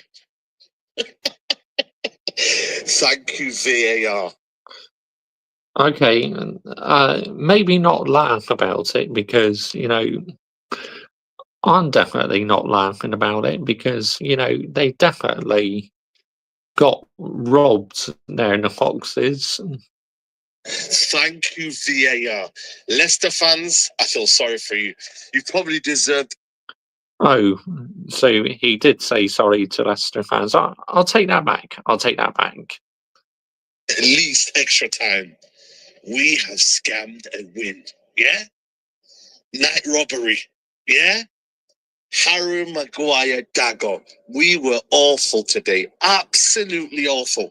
Listen, you get through to the next round. But my word, have they not only saved me from. Maybe, who knows? Who knows? Tottenham, mate.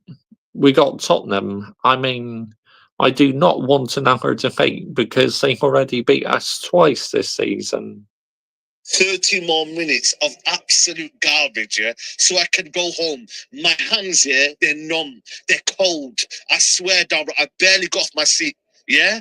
I barely got off my seat. Lucky my United, we nearly, against a team that has got the combined age of 70 in the front line. Reed and my man, I don't know what his name is, one of the brothers. Oh, my days, man. Of course, no Jamie Vardy tonight because unfortunately he picks up a bit of a knock. Easy. Genuinely, guys, that was one of the worst performances. Fair play to Garnacho, fair play to Joshua Zirkzee. The rest of them, mate, could do one, mate. Utterly embarrassing. Generally, guys, And if that anyone Spurs here wants me humble. to do this toxic positivity, leave right now. Turn off the phone, yeah? Turn off the TV, leave. If you want me to praise this performance, yeah, leave right now. Because I'm going to give you... Good. At least he's showing standards, saying that if you praise this performance, leave now. Because how can anyone praise that performance? And that was an absolute disgrace.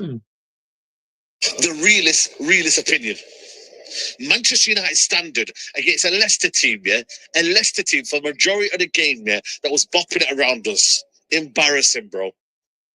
It is embarrassing. I agree, Said. Totally embarrassing, mate. What is up with us, seriously? I agree, Daylight 14. Attack is rubbish. Amron, you've got to let them play. We have got to be more offensive at home. We've got to be.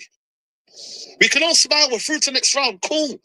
But it's going to catch up to us. We play Tottenham away next. Tottenham away next. And I know they're rubbish, but they've got an attack that will hurt us. We can't play out. True, they have. They got decent attack, Spurs. Defensively, they are shit, but they do have a decent attack. From the back, we can't play in midfield. Our attack is awful. I've got some words about Rasmus Højlund today. Rasmus Højlund might be the worst striker I have ever seen at Old Trafford. I mean, at least with Josh Osersky, he's trying to do something, trying to get in the areas, and he seems to be there in the right place at the right time when you need a forward to finish. We used to absolutely give pelters to Romelu Lukaku's Timberland boots. Well, if Romelu Lukaku's wearing Timberland boots, what boots is Højlund wearing? I'll let you decide that one. Word to Sol Campbell. Because this brother has not only lost the ball in the space of 5 seconds here. What does he offer? He can't hold up the ball. He can't put 3 points up. Manchester United got no threat up front, and your attack doesn't scare me at all. True. He can't win headers. What does Rasmus Højlund do? Awful. And Garnacho today came on here, and we actually just let him play. We just got the ball, put it out wide here, and we're looking. I mean, he got an assist in that, but at times he was a bit too greedy, so he's got to work on that. But yeah, no doubt about it, was one of the best players out on the pitch tonight. We're playing against James Justin, He is awful, James Justin. Them man won him on. Them Leicester fans hate him. They absolutely hate him. And luckily, we were on that good side today, and we did something. The other side, they locked it off. We honestly, I don't know what's wrong with us, but Amarin, we need to fix up. This is not good enough, We are through. Everyone's happy. We're all singing Harry Maguire. I'm glad against his former club because they were abusing him today. But they're doing Olays at our football ground. This El Kanous here, brother, the guy's doing FIFA Street on the pitch. Wallahi, I've never seen El Kanous here have a field day today. Man, just do little, man thought he's in the streets of Morocco. Man thought he was in the streets of Morocco, El Kanous. Brother, man said, today we're having fun. Yeah, maybe we should start a protest, protest against the Glazers and Ineos. Man seen, brother, I seen man having fun today, bro. And that cannot happen at United. That first half, if we break it down, they deserve to be 1-0 up here. We had no ideas in that first half. We were petrified to play out from the back. Petrified. You're Man United players. The manager has to understand that as well. We cannot play this too rigid. It's too much. It's too defensive. You brought in Patrick Dorgu, who I thought was one of my better players in that first half, He's a left wing back. I get it, you want to do the whole Quenda thing, but Dalot is not good as it is. At least give Dalot the benefit of the doubt. Say, you know what? Today you go on the right, brother. Today you go on the right and you look a little bit better. But the fact that he doesn't have trust in Dalot to play right wing back tells you everything you need to know. I thought Dorgu, honestly, man, very, very impressionable first half. I thought he gave it. He was trying to be dogged. He was trying to get in there. He was trying to do a few things. Like he gave us a little bit of an outlet, Tried to get him behind a couple of times, but it was awful, man. Ahmad awful, Hoyland awful. Every single thing about that first half was awful. Yeah, Ahmad was not good in the first half at all, but he was better in the second half, I say. Second half, we came back into it. That Garnacho substitution was a good substitution from Amarin. I don't think he could have done anything better. So it's not really a tactical masterclass, if I'm being honest with you. Can't really credit it, but he brought him on the pitch, you know? And you know what? He actually started to go 1v1 with players. You know, this formation sometimes, yeah, a player like Garnacho, he's got to be a bit more free. He's not a left 10. You've got to get him on the byline. He's almost like a touchline winger. You've got to get him on that side, yeah, and go attack players. And you know what? He did it. He put on a... I agree. It's about time your fan base started speaking up about it. A few good crosses, and the first cross that came in, deflected a little bit, ran into Joshua Zirkzee. And then I'm getting ready for extra time. I'm literally telling people, listen, I'm going to be late tonight. Them plans are off, man. I'm literally getting ready for full time. People are leaving because they're like, you know what? I'd rather go home and find out what happened. And then that ball in, and Harry Maguire is offside. He is offside. And thank you for VAR for being there for us today. Because you not only have saved us here by going through, but you have saved us from probably enduring another 30 minutes of dross. And then penalties is 50-50, isn't it? Anyone's game then after that. Yeah, it has. You know what? I'm glad Maguire got that one because, like I said to you, they were hurling abuse at him and it was tough, man. But guys, I have to be honest, man. I'm a firm believer in this manager. I wanted to do well. I have full... I want him to do well as well. Ruben Amorim, 100%. Trust in the manager. But I'm sorry, man. This, not the formation, should I say, but the structure of the team needs to be a bit more attacking. They need the fullbacks, yeah, they have to be pushing further forward. We're letting Leicester bop us around. They cannot control the game. Ruud van Nistelrooy came to there and said, you know what? I know what this team's all about. He came before the game. Said, you know what? I know what this team's all about. How can you say that, bro? How can the manager of Leicester, with them group of players, say, I know what this team's all about? You can't do that, bro. You can't do that. But they play with confidence. They play with swagger, especially in that first half. They had something about them, man.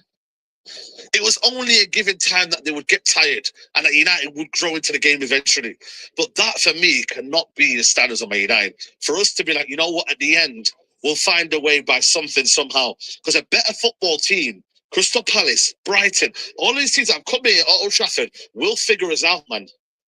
Can we play Leicester every week? Because that's the only team that we've got their numbers on. I think it's 3 times now they played at Old Trafford. We've beaten them all 3 times. I think that might be the only team that should be playing at Old Trafford every week because, boy, there ain't nobody else that we're getting wins off. I look at the quality of the team. I thought Zirkzee came on. You know what? Credit to Zirkzee, man. He got himself out on the pitch, made himself busy, wanted to get on the ball, wasn't afraid to get on the ball, got stuck in a few tackles as well. Fair play to him. And you know what, yeah? He got his song in the end. Big up to Joshua Zirkzee, man. Seriously. If I was on Chelsea fans TV, I'd say, if you blame Enzo Maresca, I'll be fuming with them and I would tell them to blame the ownership, swords and directors. Thanks. Very good cameo. Faz is here with me here, man. Faz, what, bro? I'm embarrassed. You said let's win and go home. So we went home. I don't want to hear all of this other chit chat that you're doing. No, we just went home. I can't be asked dissecting all of this bollocks that we saw because it was bollocks. It was a load of bollocks. Be honest, then. It was a load of bollocks. Like the first half, Ahmad was messing up. Dogu was messing up. Mainu was messing up. He just went under the radar. Scared, man. Yeah, he was going backwards. And in your section, in my section, they were going in on him. Yeah, saying, go forward. No, not one of the players looked like they had any ideas when they went to the final third. And I don't get with all this passing backwards and passing sideways. It's like getting a fucking ball forwards, yeah? What are we doing here? Good night, Danny Night 14. I think the only shot was from Dogu as well, that went above the bar. But I'm still, not going to be critical about the manager and the team because he didn't get back with attackers. Come on, Leicester at home. I know. Yeah, team you, is mate. absolutely average. Yeah, they're abysmal. You should expect more, man. They're abysmal. Come on, I know, I get it. We're not great and we're abysmal and we know where we are. But come on, bro. If there's any team that you should show something about, it's tonight. I don't understand why he started Dogo on the right hand side instead of when the kind of situation. I don't know what he was thinking of, and he's making himself look like a novice. I'll be honest. This is novice mistakes. This is mistakes that if Eric made, we would have cussed him out. So why shouldn't we call him out for it? Yeah. It's novice mistake. He brought a left-footed player that we thought was going to put the ball into the box, and then when Garnacho comes in, he's starting to get more involved and giving us a lot more options, giving us a lot more attack. I think even in the first half, he should have started the game with Garnacho. It would have been a lot different, clearly. But at the end of the day, it worked out. We should have won that game 3-1. Garnacho had a clear chance that he should have thinking it. But overall, kind of feeling that overall, because we got Tottenham next year. Yeah, like I feel like we won today, and I was speaking to Double A, but I feel like the problems won't go away. No, absolutely not. The problems will not go away. The midfield is still, wide. One transition, one corner kick. Remember, and they are through. A better team. They just don't have the quality. El Kudus. Spurs and teams like that who actually break, who actually counter, they'll punish you with chances like that. We gotta just watch ourselves. But it's a win in a cup competition. We want to go further forward. Harry Maguire, Becky Bauer. Guys, you said if we win, we're going to just go home. Let's go home, man. Okay, let's go home. Guys, like the video, subscribe to the channel, and I'll see you in the next one. Take care. Farewell. Yeah, fair play. Good match reaction there by Saeed. Fair play. Right, let's have a listen to... Actually, I want to hear what Ruud van Nistelrooy's got to say, what he makes out of that decision. Ruud van Nistelrooy.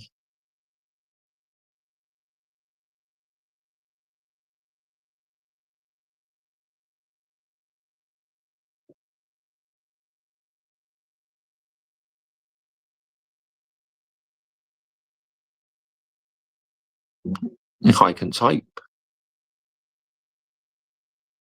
Post-match interview. Here we go. Oh, look, he looks absolutely devastated. So let's listen to what he's got to say.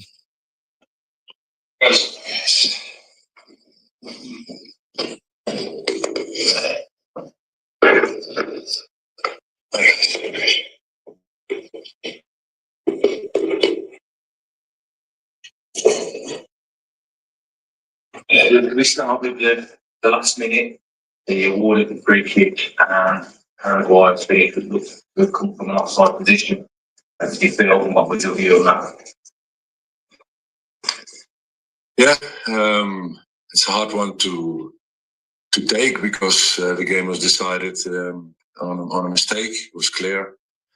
It's not a matter of VAR, where you have to look millimeters. It was half a meter. It was clear. The team didn't deserve to lose the game in this way because they fought, they played well. Definitely not. If VAR was in operation, that would go straight to extra time. Dominated the game for a long bit, leading 1-0. Yeah, Leicester were so good until 60 plus minutes. Then we started to come into it. And that's how you feel after this. In midfield today, you had Wilfred Ndidi back. What's that like to have him back? What the impact he had on the team? Yeah, you've seen the game. You've seen the way he played, the way he lifted the team. On the ball, off the ball, performance excellent, but also leadership. It's not only the captain's armband that he wore, it was also the way he led the team, the way he demanded from his surroundings, coaching, talking, preventing situations to occur. So I thought Buba and Will had a great partnership today in on the ball, but also off the ball to control the game. Are there other big boosts you can take from tonight? Obviously, the return of Will, the impact he had on Buba, but any other positives? For me, the general performance was a big positive. Of course, after Spurs, there was hope. The hope was back. After Everton, all the hope was gone. We wanted a reaction. After that, we did. We said we weren't good enough. against Everton. We showed that today, that was an incident in between two very good performances, Spurs and United, and also the belief that we are capable. We are capable to compete against the best teams away from home as well, and that's the way forward. And when we are consistent in that, that's our goal. Then we can compete in this level. Ruud, I think when you manage a team in this sort of position in the league, facing relegation battle, sometimes feels like, oh, you know, the FA Cup's out of the way, we can just concentrate on the league now. But I gather from how you speak about the FA Cup, you're not going to feel like that. It's just going to be a real blow for you to be knocked out of the competition. Someone to answer this? Or? Yeah, how do you? Well, but that's not a question for me. Do you think we live? We want to die on the pitch today. So to get to the next round, to be the best we can be. We are competitive. We're representing the we are representing ourselves in the FA Cup at Old Trafford. I don't understand the question.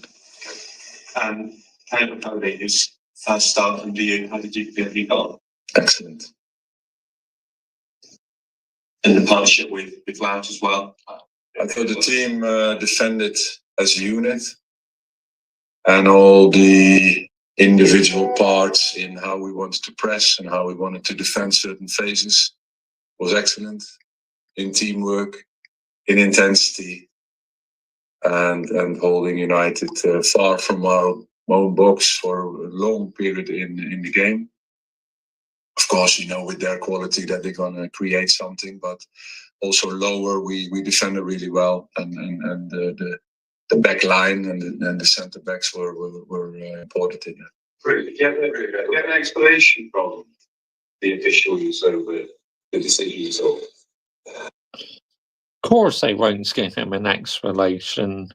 Unfortunately, for Ruud, it's because referees are absolute cowards at times and officials, so of course they're not going to explain themselves. No, it's you can't turn the deck, so we have to live with it. Two, we're all humans and make mistakes, but at this level, that's not good enough. No, it's not. I agree. At this level, the decision they made is shocking. That's it. And for me, that's it. It's enough to be said about it. Clearly, that would say it's obviously fouls offside, you shouldn't be VAR. But should the result of this competition be that if VAR isn't there, it doesn't matter the ground? Just let's have it rather than not having it at all, because some grounds, some clubs that don't have the technology. I mean, let the FA decide on that, and UEFA, and whatever you want to do with VAR. Do you prefer that? You know. Let me think about that question. Ruud and Amarin came in earlier and talked about the fact that you changed your typical pressure structure, which caused some difficulties for his team, and he had to coach, especially his right hand side, in terms of how he wanted them to jump out and press. What made you? Is that true? First of all, and secondly, what made you go? What did you see that made you want to go with that decision to sort of change the pressure structure for United? We had some different details in pressing. The setup was slightly different. The way we pressed over our right side and over our left side, when we forced the ball to the sides and the jumps that were necessary there, slightly different. But that's correct, and it worked because we got pressure on them. We got them to force them to the sides. Second half, they came, of course, with solutions, with Bruno dropping in really deep. But for us, it's not a problem. Leave him out of our block, and when ball is played in, we are on players again. I think the players handled the different situations really well, where they came with variety in movements on wings and on the wings and from the tents. So the communication was excellent there, and we handled that part really well. You seem quite grounded about the fact that mistakes happen, but a win at Old Trafford, a cup run could redefine your season. Are you having to choose your words and kind of dampen your emotions? Because I can imagine that changing room right now is disappointed but angry as well. Yeah, we are. We've got it. And he has every right to feel gutted, and his team as well, because, you know, they should have played extra time at least. You know, when you prepare the whole week for this game and reacting after the Everton loss and put in a performance like that, and it's been decided on an obvious, clear and obvious mistake. That is unacceptable and unthinkable in this level, but it happens to you, and we have nothing else to do than pick ourselves up also from this again, and yeah, that is not what the team deserves. Obviously, working here for 6 months earlier this season, around that time, you think that how much does that play a part in obviously knowing the strengths and limitations of the United squad? Obviously, you study the opponents in how they play under the new manager. That's how you make your game plan on and off the ball and in transitions. And you're looking at behaviors that are new under the manager that's in charge, and that's how you plan it and the game and you train it. So I know the characteristics of the players, but of course in this system it's different than it was, and we looked at the recent months under Ruben. In spite of the defeat today, does this performance at Old Trafford and the way Leicester played, the fighting spirit, believe that a good form of springboard for you in the dressing room to have a kick on and create that belief or something believe to do much better? Yes, because when players feel that when they play collectively like they did today and also at Spurs, that is what you feel on the pitch as a player. And it gives the strength and the belief that we can compete in these levels, and that it's a matter of consistency, and that there cannot be a level Spurs Everton, and now again United. If we can get that consistent, then the team showed today that they're capable of reaching high levels. Sorry, I know the man is obviously fully focused on Leicester. Would have been very disappointed with the loss, but coming back to Old Trafford again as a Premier League manager, managing in the FA Cup, just what were some of the emotions in terms of coming back to a place where you had so much success, the fans hold you in such high esteem? What was that like coming back as a manager? I have to say I was so determined and focused to perform here with the team that I really blanked everything out coming in here, driving into Old Trafford and everything around me. I just completely blanked it all out. I wanted to focus on my team, on the last final preparations, before the warm-up, after the warm-up, in half-time, after the game, closing the game down with the team, complimenting them with their efforts and performance. And of course, now when things sink in and you think, it's always special to come here. One, to represent Leicester City in the FA Cup and representing the club is a proud moment, and coming back to United and welcomed again. It's a privilege, and also by our own fans, away fans were supporting us in a great way too. So yeah, now it sinks in a little bit. Do you think Well, I'll play this last one, sorry. Just that, are you going to take a moment by yourself to that sort of taking Old Trafford pass? No, it's been enough. It's been okay. Let's go home now. Thanks, guys. Thank you.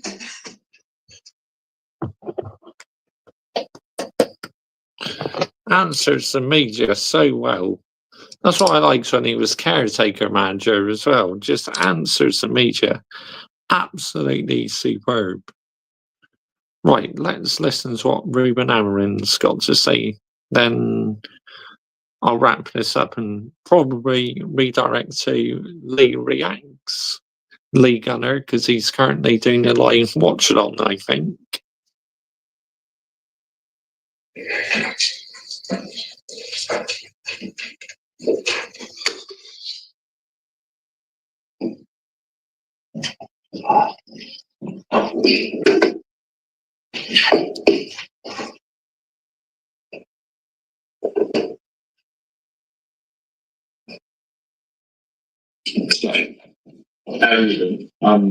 First of all, lovely to meet you. This is the first time with the president. It's lovely to meet you. We spoke previously, before this match and previously, about the fact that there's going to be storms and the fact that United are going to have to go through suffering. It was amazing for the team to get a last-minute winner, but for the United fans who maybe wasn't so happy with the performance, what's the from comfort or something that they can hold on to know that the club and the team are still going in the right direction, despite what may be deemed on the pitch as subpar performances? It's just today is just a feeling of the win, and the fans go home with that feeling of win. They perform really well. They help us a lot to change the game. The rest is hard to point something that to give them a little bit confidence. Just the spirit in the second half, more energy, more second balls, small things, but the rest have a lot to improve. So we already knew that, but yeah, we need to do better. Richard. 100% we need to do better. That was absolutely abysmal at times. Actually, really changed the game. How close was he to you being in the window, and how happy are you to? That is not important.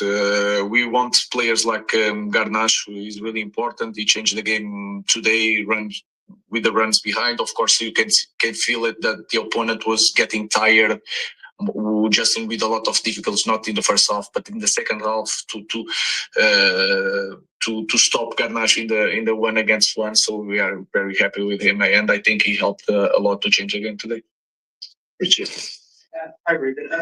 On Patrick George's debut, what did you make of it? Can you talk us through the thinking of playing on the right? No, he played a lot of times in Lecce on the right, and in the left. That is one of the characteristics that we pay attention a lot to have when a player like him. He was a little bit anxious in the first touch with the ball.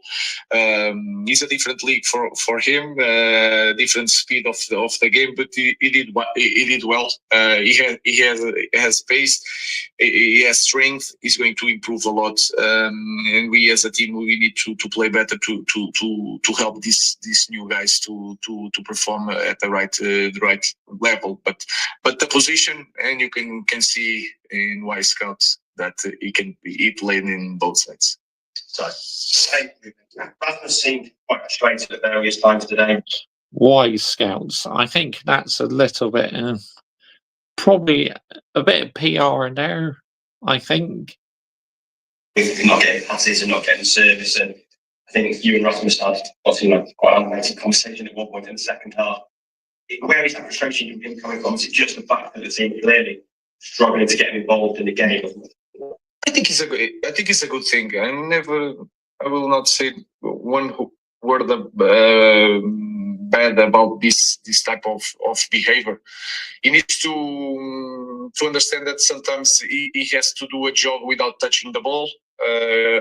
He cannot get so frustrated because in the next play he will have a situation near the goal, so he has to be calm.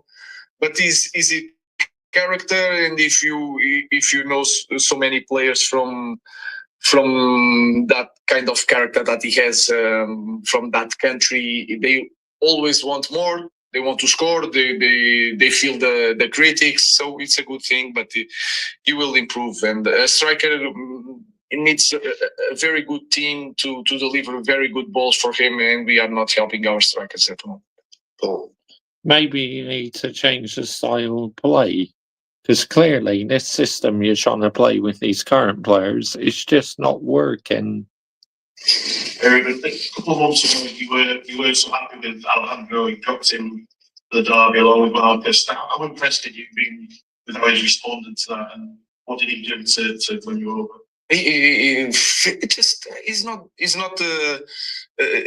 It doesn't need a big change. We are talking about like the standards. It's just to train well, to receive the information, to understand that we all want to help them. You want to play in the talk of Garnacho going to Chelsea was absolute bollocks. Like where you see with number 10, Marcus Rashford, he dropped him because he wasn't a fan with him. It's clear as day that he still likes Garnacho, because why is he playing him again? So, yeah, fuck you, media. Different system, but it's not complicated. So it changed everything. He trains really well. He stayed in the bench like 5 games in a row. In every time he came on the pitch was a different guy receiving the information and playing. So it's simple things. It's not a big thing. It's just I'm really happy, and you can see it. I think he's improving. So, throughout the first half, you see giving instructions to particularly wide or narrow. Did that also play into you playing on the right hand side, so you could be a lot closer to it throughout the game? No, it was not that. I was giving a lot of information, because if you see Leicester building up, sometimes the left foot, the left defender, the fullback is the more up, building up. So we make like one pressure to one side, and then they change completely for this game, and we have to manage to change everything. So I was trying to help Dorgu to manage the game, and he has like 3 trainings, so it was really hard for him, but was not like that. Help us a lot, the communication there, but was not that the idea. Yes. Again, if you going to see the history of Dorgu in the last team, he played a lot of games also on the right, and we have to have wingers that can play both sides, like Dalo. So I think it's a really good important thing, because sometimes you need the left foot on the right side to come inside to connect in a different way, and sometimes you need the right footed to connect and to cross more balls. So it's like that. Last question, James. Ruben, Harry Maguire looked to be in an offside position before he scored the goals in the new VAR. I mean, you obviously got a break, a bit of luck with that, but is it what you need in this moment, a bit of luck like that? I think so, yes. We need a lot of things. There's nothing to do with luck. It has to do with quality on the work. We need to improve every day. I think deep down though, Ruben Amorim, you need to take accountability for this team selection, because clearly you got it wrong. Look, I'm not saying you need to go this and that, because I'm no way in any shape or form asking for you to leave. But like I said, if you get some things wrong, I will call you out. And tonight, you clearly got the team selection wrong. So you need to take accountability for that. Because you know what they say, accountability is the best ability. And that is a reference I use from one of my favourite YouTubers. They love the game, our energy, my work with them has to be so much better, but sometimes we need a little bit luck. And today we had. It's not luck because with VAR was not a goal. And I think it's important to have, because it's fair for the game. It's really hard to lose one game in the last minute with the offside play. So, but we need, and sometimes we deserve a little bit luck. Thank you. Right, so that's Ruben Amorim's press conference. But my take on the game was, I mean, first half was absolutely abysmal. And the first 15 minutes of the second half as well, abysmal. Then we start to actually do something, which was better in the end. But come on, man, we're in the home side. That was shambolic. That was a disgrace the way we're playing at the end of the day. Let's get the narrative right here, people, yeah? It's absolutely getting the narrative right. Right. Let's see if Lee Gunner's still live on Lee Reacts. I think he is, so yep. Let's see. Lee Reacts. Yes, he is still live. So that's good. He's doing Uruguay versus Argentina. Sub 20 live. Watch it on. There we go. So make sure when you're heading over to his chat, you put Mr. Joshy J Raid, or Mr. Joshy J is the one who sent you over. So yeah, go and show him some love. Make sure you're subscribing to Lee Reacts, and make sure you are subscribing.